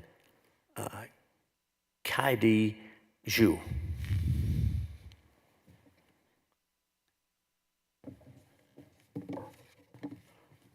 right, and so if you're sitting on the end of the table, make sure and get close to the microphone. Sometimes it's harder to get close. We want to hear you, so we'll start over here with you, sir. You introduce yourself and go ahead. Welcome. Okay.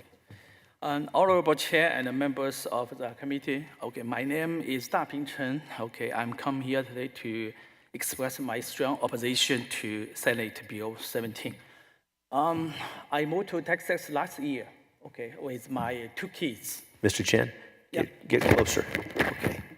I moved to Texas last year with 2 kids, and I did my EB-5 immigration, and I'm going to purchase my own house, and also I'm going to open a new company to bring some technology to Texas to help all the Texas companies to increase their energy efficiency and also their production cost to reduce them, and then to help them increase the competence of Texas products. Okay. Why I choose Texas other than 49 states? Because Texas has long knowing us fairness, warmness, and also the cowboy and for the frontier spirits. Okay, so I think Texas is greatest place to have my career and also making money, right? All the Chinese people are big fans of making money. Okay, but this Senate Bill 17 threatens this reputation and also sending some wrong message to like Texas is closing its door to certain individuals. Okay, not because of their actions, but simply because of where they came from. As a businessman, when I take any action or any decision, I always ask me 3 questions. First, is it really necessary, right? So is there any other solution or other actions? So as I know, there is around 350,000 residential properties are sold every year in Texas, okay? I don't know how many percentage of this property are purchased by these 4 countries' citizens, and how many of them put the threat to the natural border or natural natural things. Okay, I think we need some percentage. Okay. Thank you very much. Welcome. Introduce yourself and go ahead. Hello, my name is Timothy Bradbury. I'm in Senate District 14.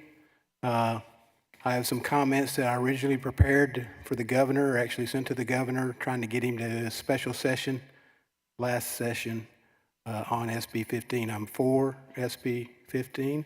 I'm doing it as my, on my own, but I also are members of 2 groups, the Texas Republican Party. I'm a precinct chair in the SD 14. I'm also a member of the Formosan Association for Public Affairs. So I represent those 2 groups, not officially, but my views are in line with theirs. As a naturalized Texan, originally from Alabama, please don't be discriminatory to me about that. I was born in Alabama. Married for almost 33 years to a recently naturalized U.S. citizen, Lily Chung Bradbury, who spent her first 26 years in her native Taiwan before attending the University of Texas at Austin, and is mother to our 4 adult children, 2 of whom serving our country as military officers, 1 in the U.S. Air Force and the other in the U.S. Navy. Our Navy son has previously served in the 7th Fleet, that's in the Indo-Pacific, and our Air Force son will soon be going to that region later this year. I don't like to say what he's going to be doing because he'll accuse me of OPSEC, operational security. The Indo-Pacific region has been identified as having a growing threat of military conflict that could impact the United States' strategic and economic interests, with the likely flashpoint being China exercising its threat to take the de facto independent and democratic country of Taiwan by force.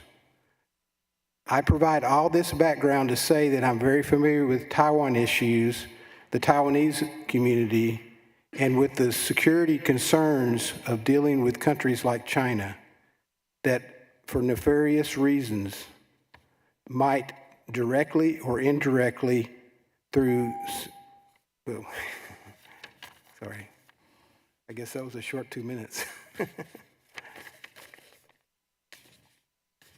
Sorry. Thanks for your testimony. We'll have some questions at the end for the witnesses. Welcome. Introduce yourself and go ahead, please. Thank you. Good afternoon, Mr. Chairman. I'm Debbie Chen with OCA Greater Houston, and I urge you to vote no to SB 17. Texas has the third largest Asian American population in the country, with over 1.7 million Asian Americans living in Texas, with significant South Asian, Vietnamese, Chinese, Korean, Filipino, and Taiwanese American communities, where haphazard enforcement of overly broad and unclear laws, such as SB 17, could sweep up well more than the intended targets. In 2021, an estimated 62,000 plus Asian-owned businesses in Texas made up 14% of all employer firms in the state and employed almost 54,000 people with payrolls of $20.7 billion. Texas traditionally values personal freedom, a strong business climate, and ensuring property rights. This bill undermines these principles. This bill stifles free enterprise by barring certain immigrants buying any property to start a business or buy a home. It is unfair and punishes legal immigrants, including skilled professionals and business owners, with no exceptions for lawful visa holders. Prohibiting property ownership would negatively impact the real estate market by reducing transactions in both the commercial and residential sectors. This hurts the economy. Limiting foreign investment could stifle economic growth, discourage businesses, and harm Texas's financial success. SB 17 is unconstitutional. The bill violates the right to property and violates both the U.S. and Texas Constitution by creating a two-tiered system of rights. Both the U.S. and Texas constitutions prohibit discrimination based on national origin. Similar bills, including SB 264 in Florida, have been challenged on a host of legal grounds and was enjoined by the 11th Circuit. SB 17 is ineffective and symbolic. This bill does little to enhance national security, but imposes broad restrictions on property rights. The federal government already regulates foreign investment. Texas already has protections in place. The Lone Star Infrastructure Protection Act already restricts contracting. And I just want to echo what a previous witness testified about Mr. Sun's purchases of property. That property was not anywhere near a military base. It was over 35 miles away. There was no evidence presented that there was actually any kind of security risk created. Lastly, this bill echoes historical anti-Asian policies, such as the Chinese Exclusion Act and alien land laws. It will have a disproportionate impact on Asian Americans by associating individuals with their home country's governments. The bill fosters discrimination and anti-Asian hate. Thank you. Thank you for your testimony. Now, let me remind folks in the gallery, we want to hear the witnesses. We're not going to interrupt whether we like what they say or don't like what they say. We're going to listen to the witnesses. We don't need anything from the gallery. Thank you. You're free to stay here and listen. Thank you. Introduce yourself and go ahead. Thank you. Good afternoon, Chair and members of the committee. My name is Alice Yi, and I am a Chinese American who has proudly called Texas home for the past 45 years. I'm here today to oppose SB 17, a bill that targets individuals only from certain countries. I'm deeply concerned about what this bill represents and how it would be enforced if it has become the law.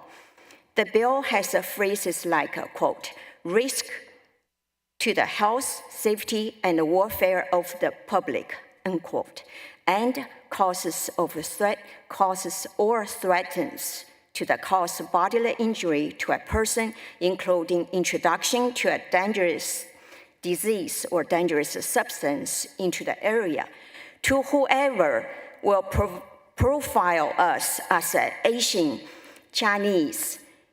Are we now expected to carry not only our passport, birth certificate, but also need to carry doctor's notes proving we don't have any disease.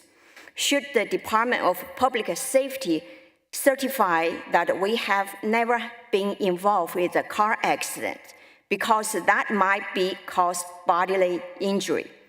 Those harsh terms remind me of the recent measles outbreaks in Texas. Should we assume that a foreigner from an Asian country who bought a house in Texas is the cause? I ask that you all please consider the harm this bill could cause and the consequences to our all 2 million Asian Texans who live here. This bill would create fair division in our communities. Thank you for your time and consideration. And thank you for your testimony. Welcome. Get close to the microphone, introduce yourself, and go ahead. Good afternoon, Mr. Chairman and ladies and gentlemen. My name is Katie Zhou. I'm here today to oppose SB 17. I am a business owner and a special education professional who worked with the children with autism, but most importantly, I am a proud American citizen. I want to say that I am all for American first.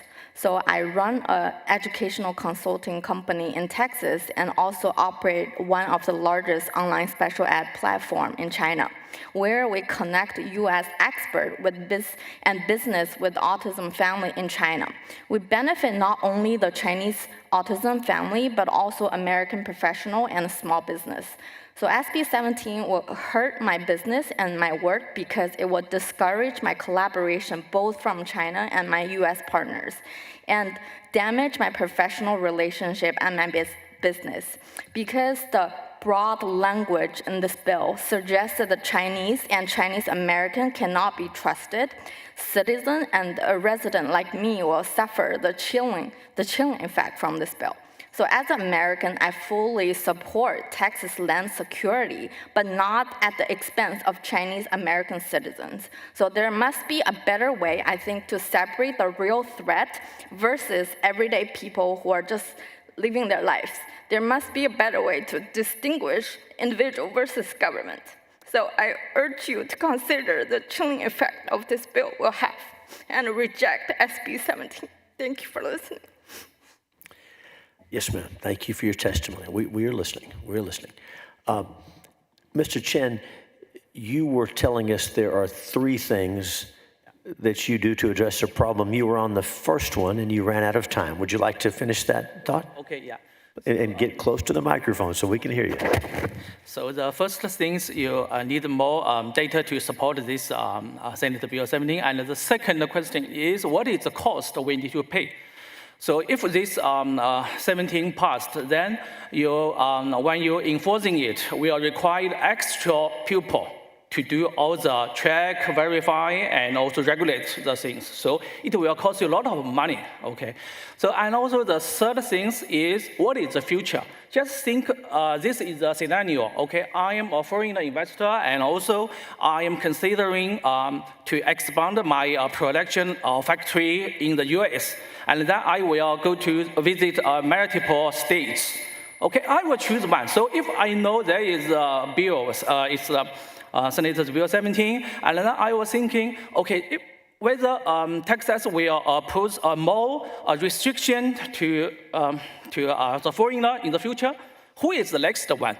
And also, if I am from Asia, so I am approaching some real estate a builder or something like that, or maybe officer. So can you identify, I am a Chinese, I am, right? So maybe I am Japanese, maybe I am Korean, also maybe I am Vietnam, guys. So you can't identify. So then you maybe request me to show my ID, or maybe you will ask me, where are you from? So this is exactly discrimination. It will create a lot of troubles to the people in Asia. That is my point. Thank you. Thank you. Mr. Bradbury, you talked about your wife as an immigrant, and you were talking about your children in the military. Yes. And you were going to share something about where they're serving. Can you get that thought to us? Because we want to keep moving, but you didn't get a chance to share that thought. I'm sorry. We want to keep moving, but we want you to have a chance to share that thought with us. So. Yeah, I'm looking at my notes, and I think the most relevant thing, instead of repeating what's in the legislation, is to address what's been brought up here today by other people. I can't tell one Asian from the next. I love Asians. They're their favorite people, but I can't tell which country they're from. But I assume that, people have identifications, so, when they go to buy a property or whatever, that they can show that they're a U.S. citizen or whatever. There should be I think this is all, I know I'm not accusing anybody here of being CCP, but it's the CPP propaganda that's being promoted to try to kill this bill.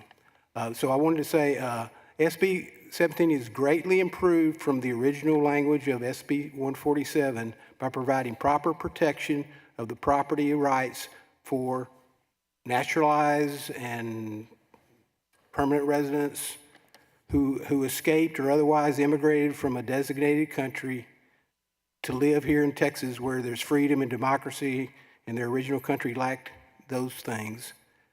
Such persons are treated as exceptions in the provisions. And then as a head of a mixed-race family, that's talking about myself, with many Asian friends and acquaintances, I wholeheartedly endorse SB 17 as a protection against the ownership of Texas property by foreign actors seeking to gain advantage over our military or otherwise using Texas property to perform foreign intelligence operations. It is a positive measure protecting all races and, most importantly, protecting our democratic society from nefarious actions of foreign actors from designated countries. Sorry for dragging that out. Oh, thanks for your testimony. And thank each witness for being here. Everything you're saying is being heard, is being taken down. Even though some of the senators are in other committees, their staff is here. They're watching on the broadcast in the Capitol, so this is all important, and your voices matter, and we're glad you're here. Thank you very much. Thank you.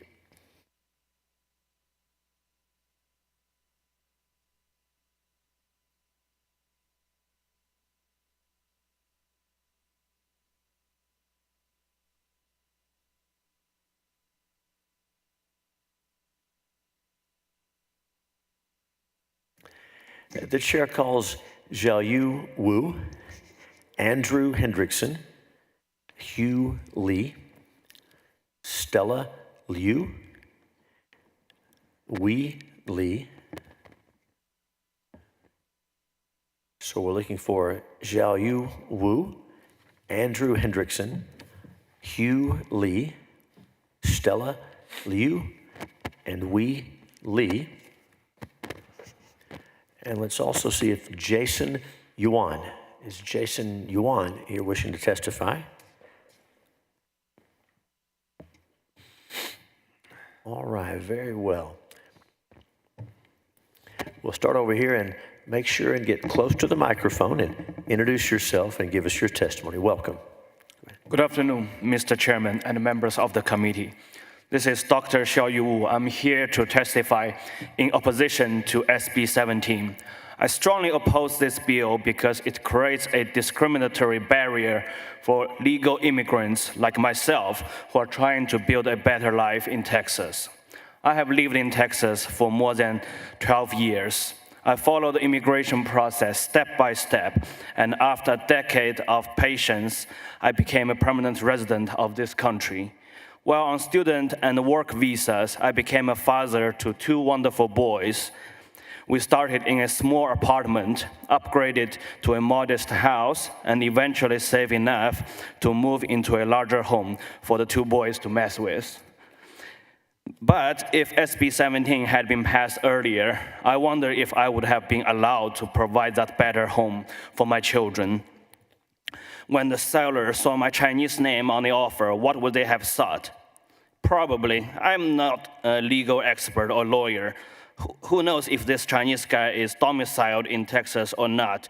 I don't want trouble, let's just skip him.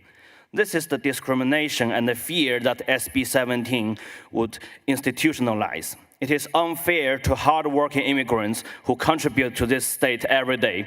None of us should be treated less equally simply because of our names or where we come from. If the concern is about national security, address that concern directly, please. Investigate, prosecute the criminals, and hold them accountable. But do not presume the entire community guilty. Do not punish immigrants who have done nothing wrong, but seek the same opportunity and freedom that this country promises. I urge you to vote against SB 17. Send a message that Texas is a state of honor, fairness, and opportunity, not a land of fear, discrimination, and exclusion. Stand with the other 27 states. Stand on the right side of history. Thank you for your time and consideration. Thank you, Dr. Wu. Mr. Hendrickson, welcome back. Introduce yourself. Give us your testimony. Thank you, Chairman Hughes. My name is Andrew Hendrickson. I represent the ACLU of Texas, and I'm testifying in opposition to SB 17. I just want to echo some of the, and I will keep this brief because I know we have a lot of witnesses. I just want to echo some of the concerns about the 14th Amendment and the Equal Protection Clause. I believe the bill still does discriminate based on national origin, regardless of the domiciled provision. Just using China as an example, according to the 2020 census conducted by the Chinese government, 99.994% of people domiciled in China are Chinese citizens. We can use domicile, but it is a proxy for national origin in that case. I would also note that, as we've discussed a lot in the immigration context, the Supremacy Clause tends to give exclusive jurisdiction over foreign relations to the federal government by interfering with the ability of Chinese nationals and those from other countries to buy land. We are engaging in foreign policy that it should be handled on the federal level.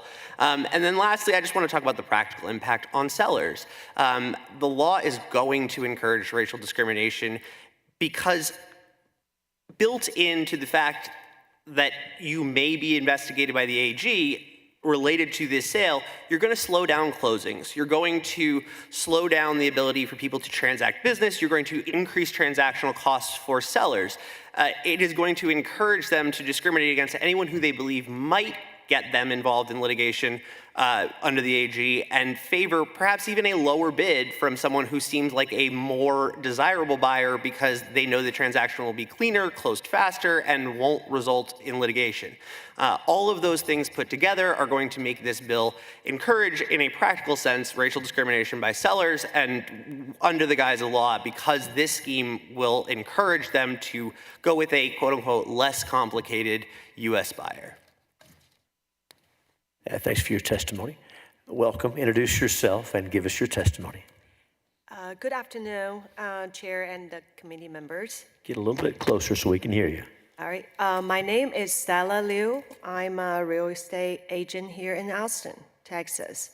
Today, I'm here to speak to you about my strong opposition to SB 17 on behalf of my clients and the broader community.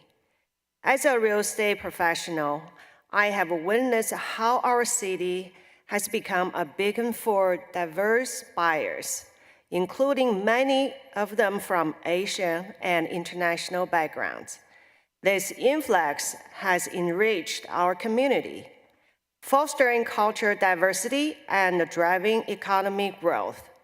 Unfortunately, SB 17 threatens to undermine this progress by imposing restrictions that could discourage home buyers and limit opportunities for all.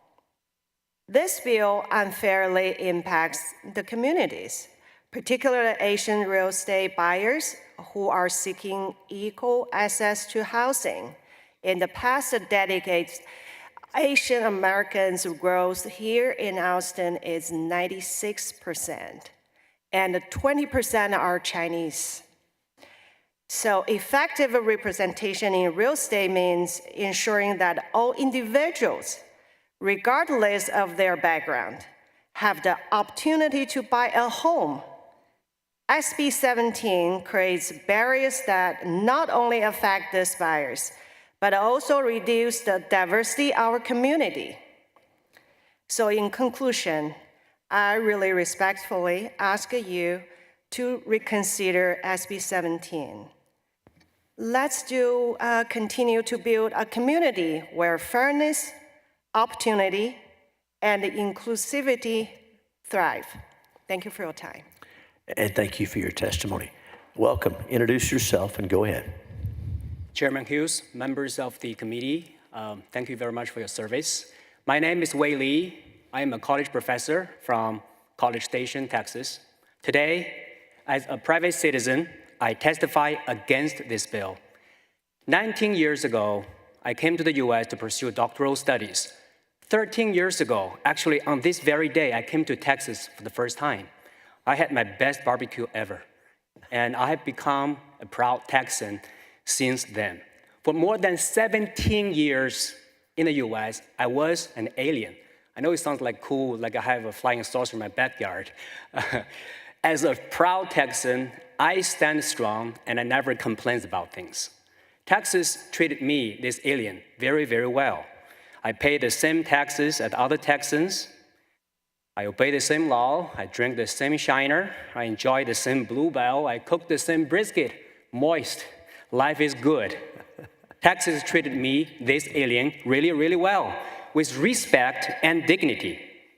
I was able to buy a home, start a family, raise my family, and through my work, I have empowered thousands of Texans living in small rural towns with technology. I have a TED Talk about it. My story, my humble story, is a small mirror with which we can see why Texas is awesome. Texas is awesome because we talk common sense. If you're a Texan, you would not a government to come and say, hey, I think you may cause some public nuisance. Then I interrogate you, I force you to hand me the key. That's not Texan, that's not common sense. Public nuisance in this bill are so vague. Ever raise a cow, and you cannot take away my land because my farm is stinky. That's not common sense. SB 17 violates this common sense and threatens the very values that make Texas great. We're proud of our state being open for businesses and protecting property rights. We should keep it open, we should keep protecting it. If we create barriers, we damage our economy. I urge you to oppose this bill.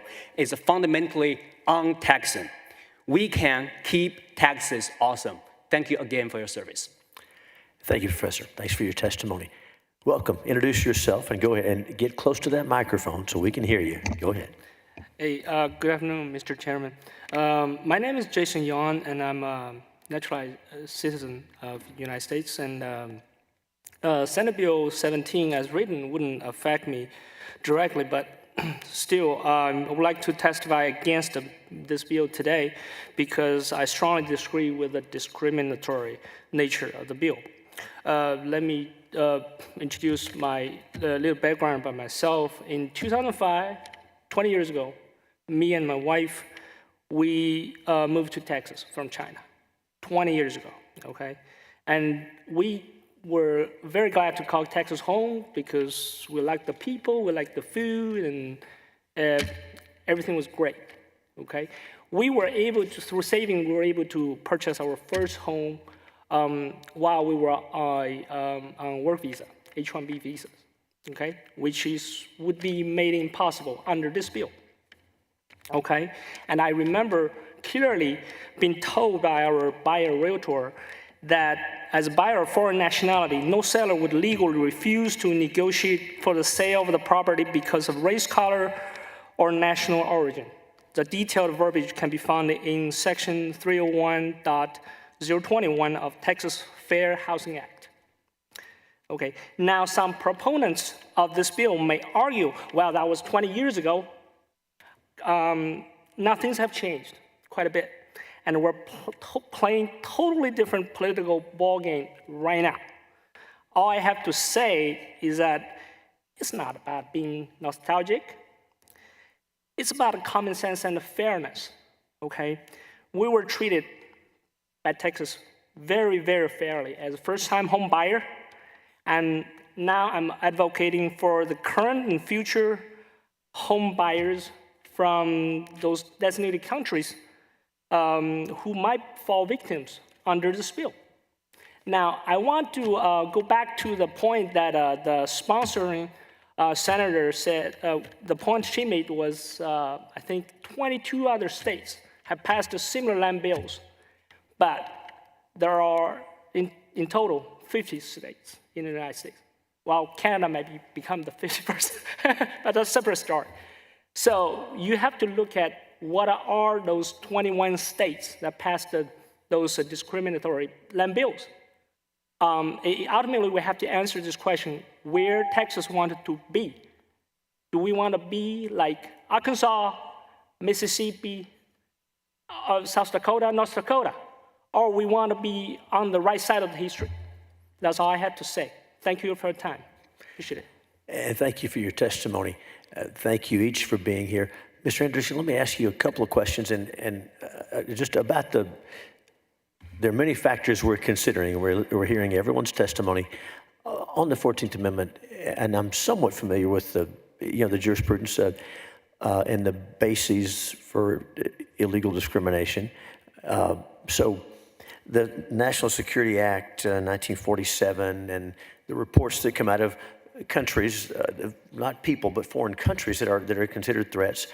And I don't know the answer to this, but I'm assuming this has been litigated. And how does national security play into that? This is not a loaded question. Help me understand, because clearly this has come up before since 1947. Countries change that are on that list, but how does that work? Absolutely. And first of all, I'm going to say I'm not an expert in the national security portion of this, and happy to follow up with your office after we circle back with some folks who know a lot more about this than I do. But I would say that, those would be narrowly tailored and done by the federal government, and therefore I think the security interest in terms of the federal government making a narrowly tailored choice, and then also being related to government, not to someone domiciled who is a citizen of that nation, but actually as it relates to the governments of those nations, which is a different issue. Okay, thank you very much. Thank you each for being here. Thank you very much.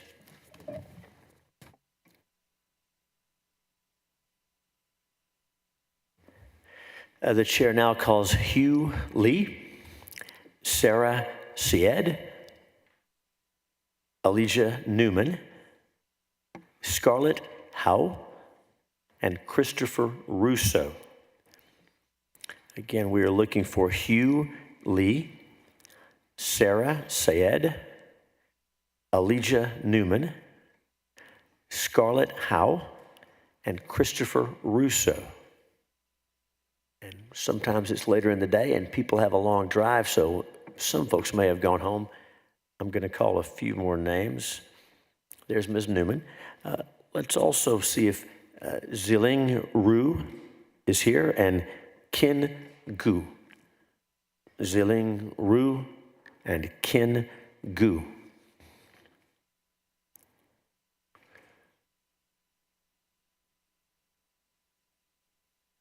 All right.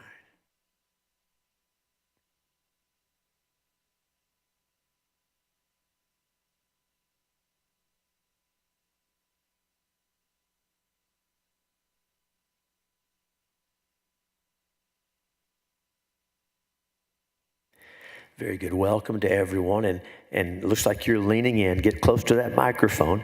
Introduce yourself and give us your testimony. Welcome. Good afternoon, everyone. My name is Ching Gu, and I'm here representing myself. So 2 years ago, I was here actually at this very seat opposing Senate Bill 147, and today it feels like deja vu, and I find myself making the same statement here and only changing the numbers. So this year actually marks my 8th year in Austin. I graduated from UT Austin 6 years ago, and since then, I've been working and building my life here with plans to retire in the city. I currently hold an H-1B working visa, and like many others, I have no idea when I will become a green card holder. I pay taxes every year. I follow the law, and yet, under this bill, I will be told that I cannot buy investment properties in Texas.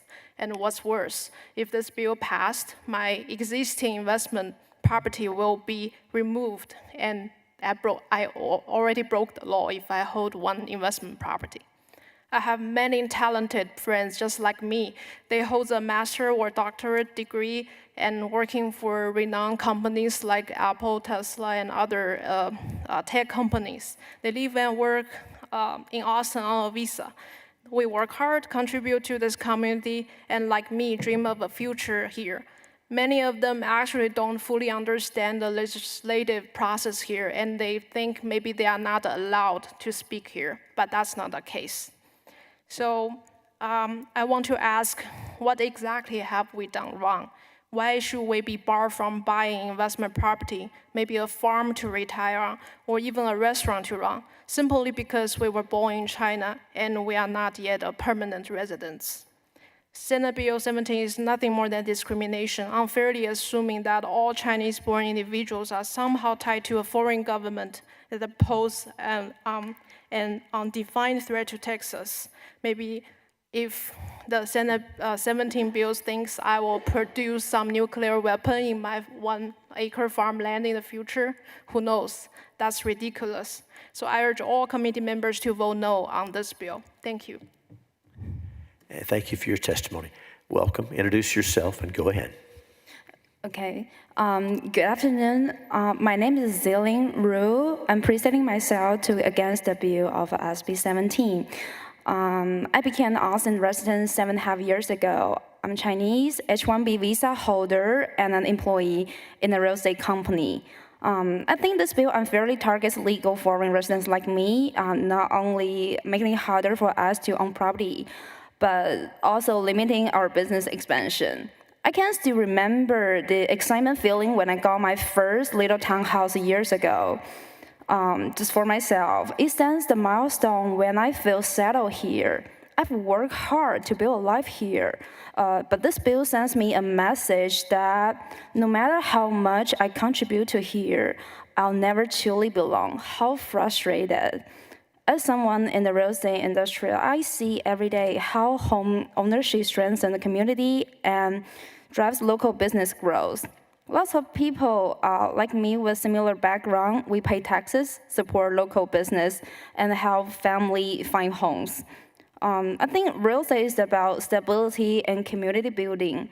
By restricting property ownership based on national origin, the bill does not just discriminate, it disrupts the local business development and undermines the property rights that should be protected for everyone who legally stay here. I think till now, I still believe that Texas has always been a place full of opportunities. So I hope we can just keep it that way and just say no to the bill. Well, thank you for your time. And thank you for your testimony. Welcome. Introduce yourself and go ahead. My name is Sara Sayed. I now serve as the policy manager for Woody Juntos, a community organization serving multilingual communities. Senate Bill 17 grants the Attorney General sweeping powers to investigate and seize property in certain circumstances based on a presumed risk to national security. It unfairly targets and punishes individuals, and this can include U.S. citizens and lawful residents, simply based on their nationality. This broad overreach would strip them of their basic property rights without due process, potentially leading to further social division and a system of fear and exclusion. It opens the door to discrimination as it applies these restrictions without a regard to an individual's lawful status, personal conduct, or actual threat posed. This echoes the injustices of Japanese people during the World War II, when over 100,000 Japanese Americans, many of whom were U.S. citizens, had their property unjustly seized and their rights stripped away simply because of their ethnicity. Much like those wartime actions, this bill would allow the state government to seize property or deny property rights based on nationality rather than actual evidence of wrongdoing or threat, leaving entire communities vulnerable to unjust treatment. People of Irish descent faced significant discrimination simply because of their nationality and were often denied basic rights.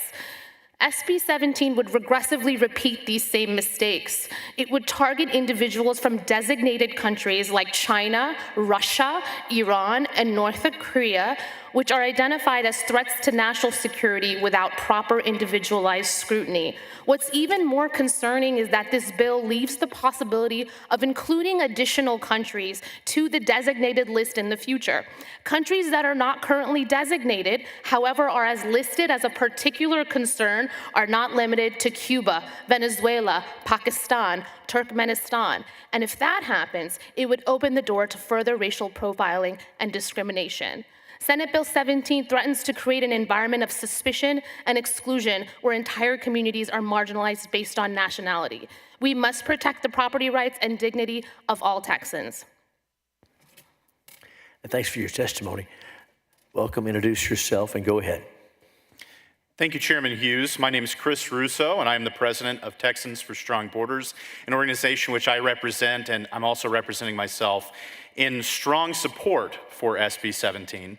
And I would like to personally thank Senator Kolkhorst for her leadership on this issue, both this session and last session. Protecting Texas land from foreign ownership by entities tied to adversarial nations is not just an economic concern, it is a national security imperative. Foreign entities, particularly those with ties to hostile governments, should not be allowed to acquire strategic land that could threaten our food supply, our critical resources, or even our military infrastructure. This is an issue that Texans overwhelmingly support. Over 95% of Republican primary voters backed restricting foreign ownership of Texas land last March, and recent polling indicates that 76% of all Texans hold a similar position. Texans recognize the dangers posed by foreign influence over our critical infrastructure, and SB 17 is a necessary step to safeguard our state's sovereignty and security. That said, we believe this bill could be even stronger. First, the enforcement mechanisms could be improved. Currently, if a prohibited entity is found to have acquired land, they receive the proceeds after the sale. We believe that there should be stronger financial consequences to deter violations rather than allowing violators to simply recoup their investment. The scope of restrictions should also go beyond the most recently designated adversarial nations. We support a general prohibition on foreign nationals and entities acquiring real property in Texas, rather than limiting it to merely a few nations. Still, we fully support SB 17. This bill is a significant step in the right direction, and we appreciate the work of this committee and Senator Kolkhorst in advancing policies that put Texans first. Thank you for your time. Thank you for your testimony. Ms. Newman, welcome back. Get close to that microphone and introduce yourself and go ahead. Howdy, my name is Alicia Newman. Thank you for your decorum, it's greatly appreciated. I serve as the senior political organizer for the National Korean American Service and Education Consortium, Action Fund Texas. I'm also here as a Texan. We strongly oppose SB 17, which threatens to unfairly strip individuals of their property rights based solely on their national origin. While national security is a vital concern, SB 17 presents a deeply troubling approach. This bill empowers the Attorney General to restrict property purchases by individuals and organizations from countries that are deemed a national security risk, which could actually expand at any point. Nationals of these countries could face disproportionate scrutiny even if they are law-abiding, lawful permanent residents or U.S. citizens that likely voted for you. This is because expanded powers of the AG under this bill would allow for invasive investigations and even seizure of property without adequate due process. This type of sweeping blanket restriction mirrors the types of discriminatory property laws seen during the Jim Crow era when many Black, African American, and racial minorities were denied property rights. Just as they were systemically denied access to land and property during Jim Crow, the SB 17 would lead to a modern form of exclusion, this time based on nationality. By allowing the government to restrict property ownership based on nationality alone, it unfairly targets communities, creating an environment ripe for discrimination and exclusion. I can promise you that most immigrants who come to our great state are seeking refuge and safety of our democracy. Those from designated countries like China, Russia, Iran, and North Korea can lose their ability to maintain or buy property, even if they have no ties to national security risks this bill seeks to address. Additionally, this bill is very vague. As mentioned, there is no clarity on how the Attorney General will enforce this law. Second, it mentions in Section 5254, prohibition of the purchase of property if there is a risk of public welfare, which can include public nuisance. Nuisance has been called incapable of any exact or comprehensive definition. As someone who has experienced discrimination, I can tell you that if weeds are growing within 3 feet feet of a property can be defined as public nuisance, so can this targeted discrimination. Third, there's no documented clarity on how much a person in violation of this law will be compensated once their land is taken from them and given to a random receiver, which is also not defined. We ask that you vote against this bill. Discriminatory practices have no place in our legal system. We must prioritize national security while ensuring that basic rights of individuals, regardless of national origin, are protected. I'm open to any questions you have at this time. Thank you very much for your testimony. We thank each witness for being here. You're excused. Thank you.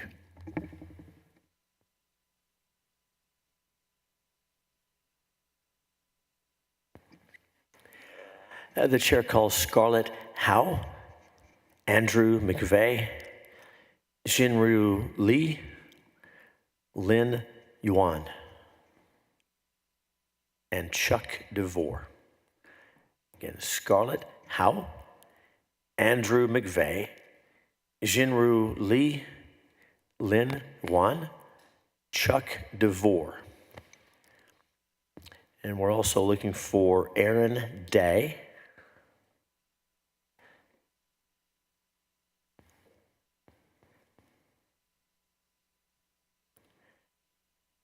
and Yunji Shi.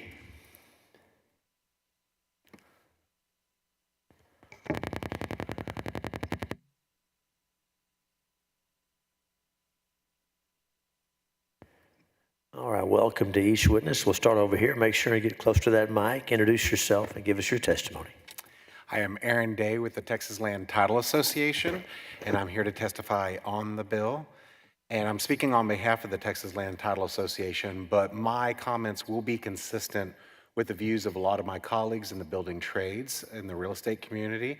And the message is will be consistent. As I mentioned, they may have a few tweaks to add and bring to the chairwoman, having to do with definitional issues and things like that. But on the whole, I want to say that this conversation, which started with a conversation starter bill a session ago, has advanced quite considerably since that beginning. And we want to applaud the chairwoman for the work that she did. I think it was Senator Paxton earlier said that she used the word thoughtful, and I think that is a very apt description of Senator Colcourse's approach to this bill. Her door was open the entire time. She took in a lot of data, a lot of perspectives, and she took it to heart, and that turned into real changes on this bill and a real development of a workable bill. I'll note a few characteristics of the bill. I think it's an elegant approach to this complex problem, and most importantly, it protects innocent Texans, such as lien holders and future owners of the property. That is a very important concept, and they took this to heart in this bill draft. Also, due process is built into the bill in a very considerable way, and that's much appreciated. And then, of course, the integrity of title, that's very important, and that was considered in the bill and incorporated in the mechanisms that used this bill, upholding that very important value that we have real estate in Texas, that we have certainty in those transactions and for future owners of that land. I also want to note that in addition to her leadership, her staff was very involved and did an outstanding job and remained highly communicative with all the stakeholders. And then also, of course, worked very hard to take in all this bits of data. Again, a very complex process over now years. And so that's no light feat, and it's much appreciated, and we appreciate what goes into that work behind the scenes. And I'll have to say, a very intelligent staff as well. This is some heady stuff, and it was incorporated and really understood, and the communication couldn't have been better. So on behalf of the TLTA, I want to thank everybody involved for that, but also, I'm not just speaking for myself in that sense, that is definitely the tone and appreciation of the building trades groups. Thank you very much. Welcome. Introduce yourself. Give us your testimony. Thank you, Chairman and members of the committee. My name is Andrew McVeigh. I'm the president of Texans for Fiscal Responsibility, and I'm here in support of Senate Bill 17. SB 17 is a necessary step to protect our state's land, resources, and economy from being exploited by foreign entities or individuals from nations hostile to the United States.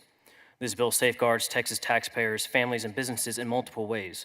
First, it helps prevent adversarial foreign entities or individuals from driving up prices and manipulating critical markets like housing, agriculture, energy, and infrastructure.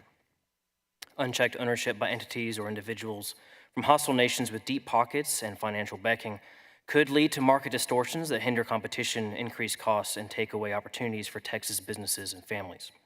Additionally, allowing foreign adversaries to control key assets, such as those near military installations or energy infrastructure, poses a direct risk to our economic and national security. However, we do have some concerns. While SB 17 addresses many issues, we are very concerned that the current language leaves open a potential loophole in which individuals from hostile nations not domiciled in the hostile country could circumvent these restrictions by being domiciled in another country. And this bill should be strengthened to ensure that these types of individuals cannot evade restrictions. Additionally, stronger penalties should be in place. I urge the committee to consider heavier financial or even criminal penalties for those who willfully violate the law, ensuring that foreign entities or individuals cannot manipulate our system and simply treat violations as a cost of doing business. In closing, SB 17 is a great step in the right direction that prioritizes Texan ownership and economic and national security, but we ask that you eliminate potential loopholes and implement stricter penalties to prevent abuse and more fully protect Texas families and taxpayers. I want to sincerely thank Senator Kolkhorst and for her work on this bill and the whole committee for taking up this issue. Thank you, and I'm happy to answer any questions. Thanks for your testimony. Welcome. Introduce yourself. Go ahead.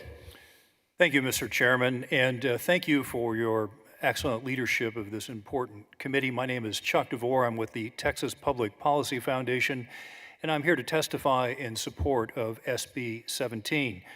First of all, I think it's very important to commend the author, Senator Kolkhorst. As others have mentioned, this bill is a substantial revision of the same concept from last session, much improved. As other individuals have testified, I think it could be further strengthened, but it's a completely different effort than it was 2 years ago and is an excellent bill. I was listening carefully to the testimony of many of the individuals who came before me, and I was struck by the similarity in the arguments of much of that testimony.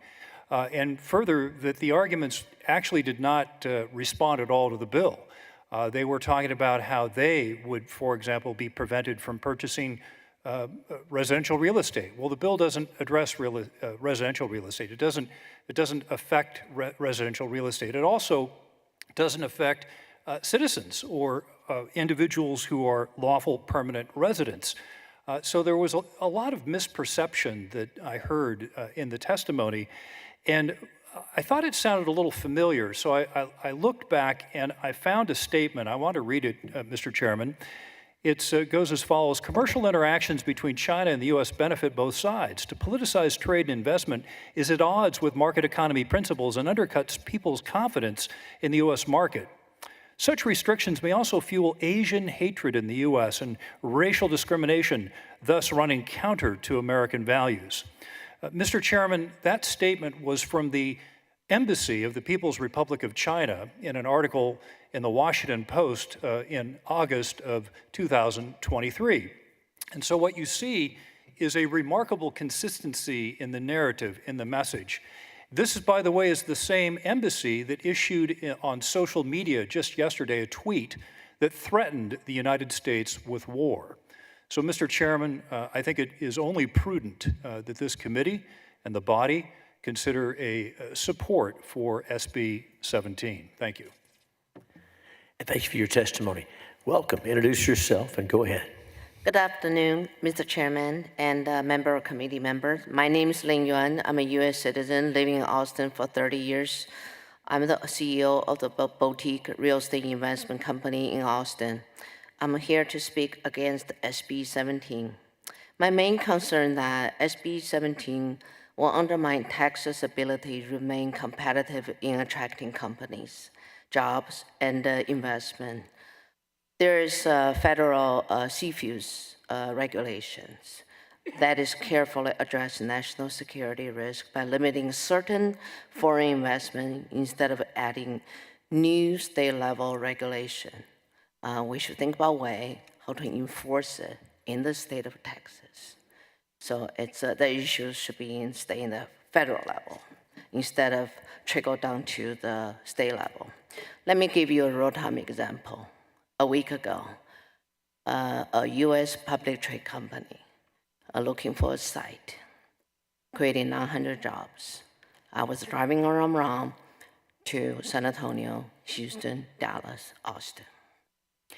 So the message was, Lynn, look at the site, look at the CFU's requirement, how far from military base. Part 1, military base. Part 2, there's specific requirement. And we picked several sites. The CEO of the company said, I know that's a concern. This bill is on the senator floor. I go, well, let's follow the federal guidelines. So the deal's still on the table, but I cannot guarantee that company gonna choose Texas. They might go to, there are 2 other cities they're considering. So I represent a small boutique company. Imagine GL, CBRE, all the other companies. How many businesses we're losing? Actually, frankly, I heard from other states that they probably laugh all the way to the bank right now. This is a federal issue, so we should think about how do we address that. So I respectfully urge you to reconsider vote against SB 17. I'm happy to discuss further. Any questions? Thank you. Thank you for your testimony. Welcome. Get close to that microphone, introduce yourself, and go ahead. Thank you, Mr. Chairman. Good afternoon, members of the committee. I appreciate the opportunity to let me speak here. My name is Junzhi Shi, and I strongly oppose Senate Bill 17. I moved to Texas at the age of 20. I have spent the last decade here. I earned my doctor's degree from UT Austin. During my time at school, I studied and worked alongside many immigrant students and researchers. Texas attracts approximately 80,000 international college students each year, contributing over $2.2 billion to our economy and supporting more than 21,000 Texas jobs. If Senate Bill 17 passes, many talented students and scholars may fear discrimination, prosecution, or even jail due to unintentional violations, and they will choose to go elsewhere, find another state. After graduation, I work in both the tech and energy sectors. About 1 in 4 professionals in these industries is foreign-born. If SB 17 is enacted, many skilled workers will no longer see Texas as a welcoming state and will move to other states that do.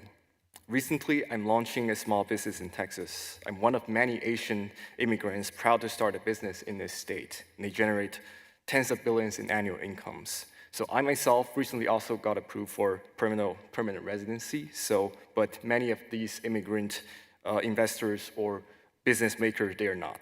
If Senate Bill 17 becomes law, future innovators and job creators have to think twice before they choose Texas.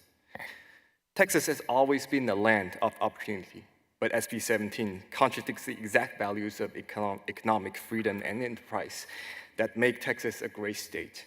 I urge our lawmakers to reject this bill and ensure that Texas remain a place where anyone, regardless of where they come from, has the opportunity to succeed.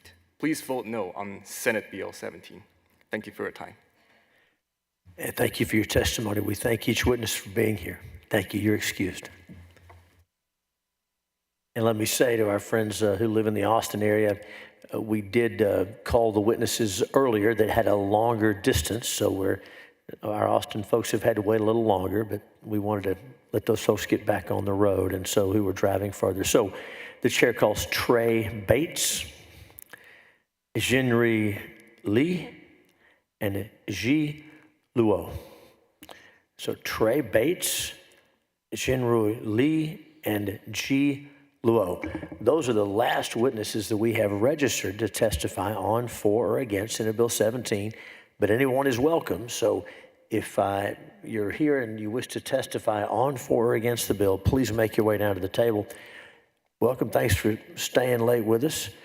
And we know you, but introduce yourself and go ahead. Thank you, Mr. Chairman. My name is Trey Bates with the Texas Realtors. I represent 140,000 members across the state of Texas, and we appreciate the senator's efforts in this endeavor, including the staff. It has been a long effort. It's a very difficult concept to work on, and we appreciate the desire to secure our national security as well as preserve the American dream that is done very elegantly in this bill. It allows anybody who comes to Texas to buy a home. to buy a homestead, a permanent residence, to do that. Everyone is welcome to come to Texas and buy a home under this bill. And so that's the beauty of this bill that we want to, we appreciate. Now, we also recognize that there's another version of this bill that may come out later, and that's why we're on the bill, and we'd like to work on some of those issues with the staff. But we appreciate where this bill is intended to go, and we look forward to continuing to preserve the American dream and the ability to own a home here in Texas. Ms. Bates, thanks for your testimony, and I know you've been working on this a long time with the author and all the stakeholders, and thank you very much. We appreciate you all. Thank you. Thank you.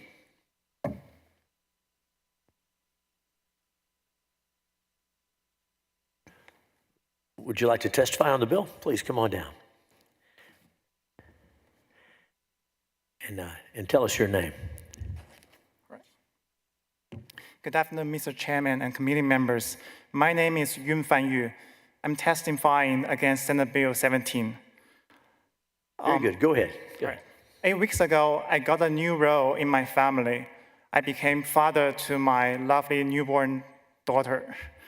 On the day we were discharged from the hospital, a nurse kindly said to us, "She's gonna have a whole new world in front of her."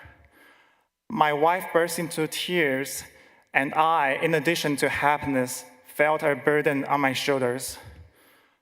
So, how am I gonna make this world a good one for her? With Senate Bill 17, which tries to deprive Chinese people of their equal property rights, it sends out a message to the community that these people are not welcome here. So my daughter is born a US citizen, a native Texan. She's supposed to be growing up here, enjoying barbecue, attending rodeos, and having pictures taken in bluebonnet fields every spring. She doesn't have a place in China. She's a Chinese American, but whatever she does, she's always more Chinese than American to some people. Senator Cockhorse said in this chamber 2 years ago that she rejects any notion that this is a racist bill. Well, whatever her intention was, and regardless of the carve-out for persons like myself or my daughter, as long as you single out this specific group of individuals, it becomes discriminatory and inevitably racist. So I understand whatever I say today may not matter at all, but I'm just hoping that I can say to my daughter one day that Daddy wanted you to have a perfect world, and Daddy tried. Thank you. Thank you for your testimony, and congratulations on the birth of your daughter. Thank you. Thank you for sharing your story. Is there anyone else wishing to testify on, for, or against Senate Bill 17? We don't want to cut anyone off. We've called the names of folks who've registered, and most have testified. And so one more time, anyone else wishing to testify on, for, or against Senate Bill 17? Seeing none, public testimony is closed, and the bill is left pending at this time. Is there any other business to bring before the Senate Committee on State Affairs? Not aware of any at this time. I thank again each of the members of the Senate staff that have worked hard to have everything in place for us and everything nice and clean, and the audio and the video. We thank each witness, whether you were for, against, or on the bill. We thank each member of the committee. We all have other places to be. We were in and out, and so thank each member of the staff of our members, and especially our excellent committee staff. And anything else from you, Senator Bardwell? Thank you, Mr. Chairman. Very well. In that case, the Senate Committee on State Affairs stands in recess, subject to the call of the chair. Good afternoon.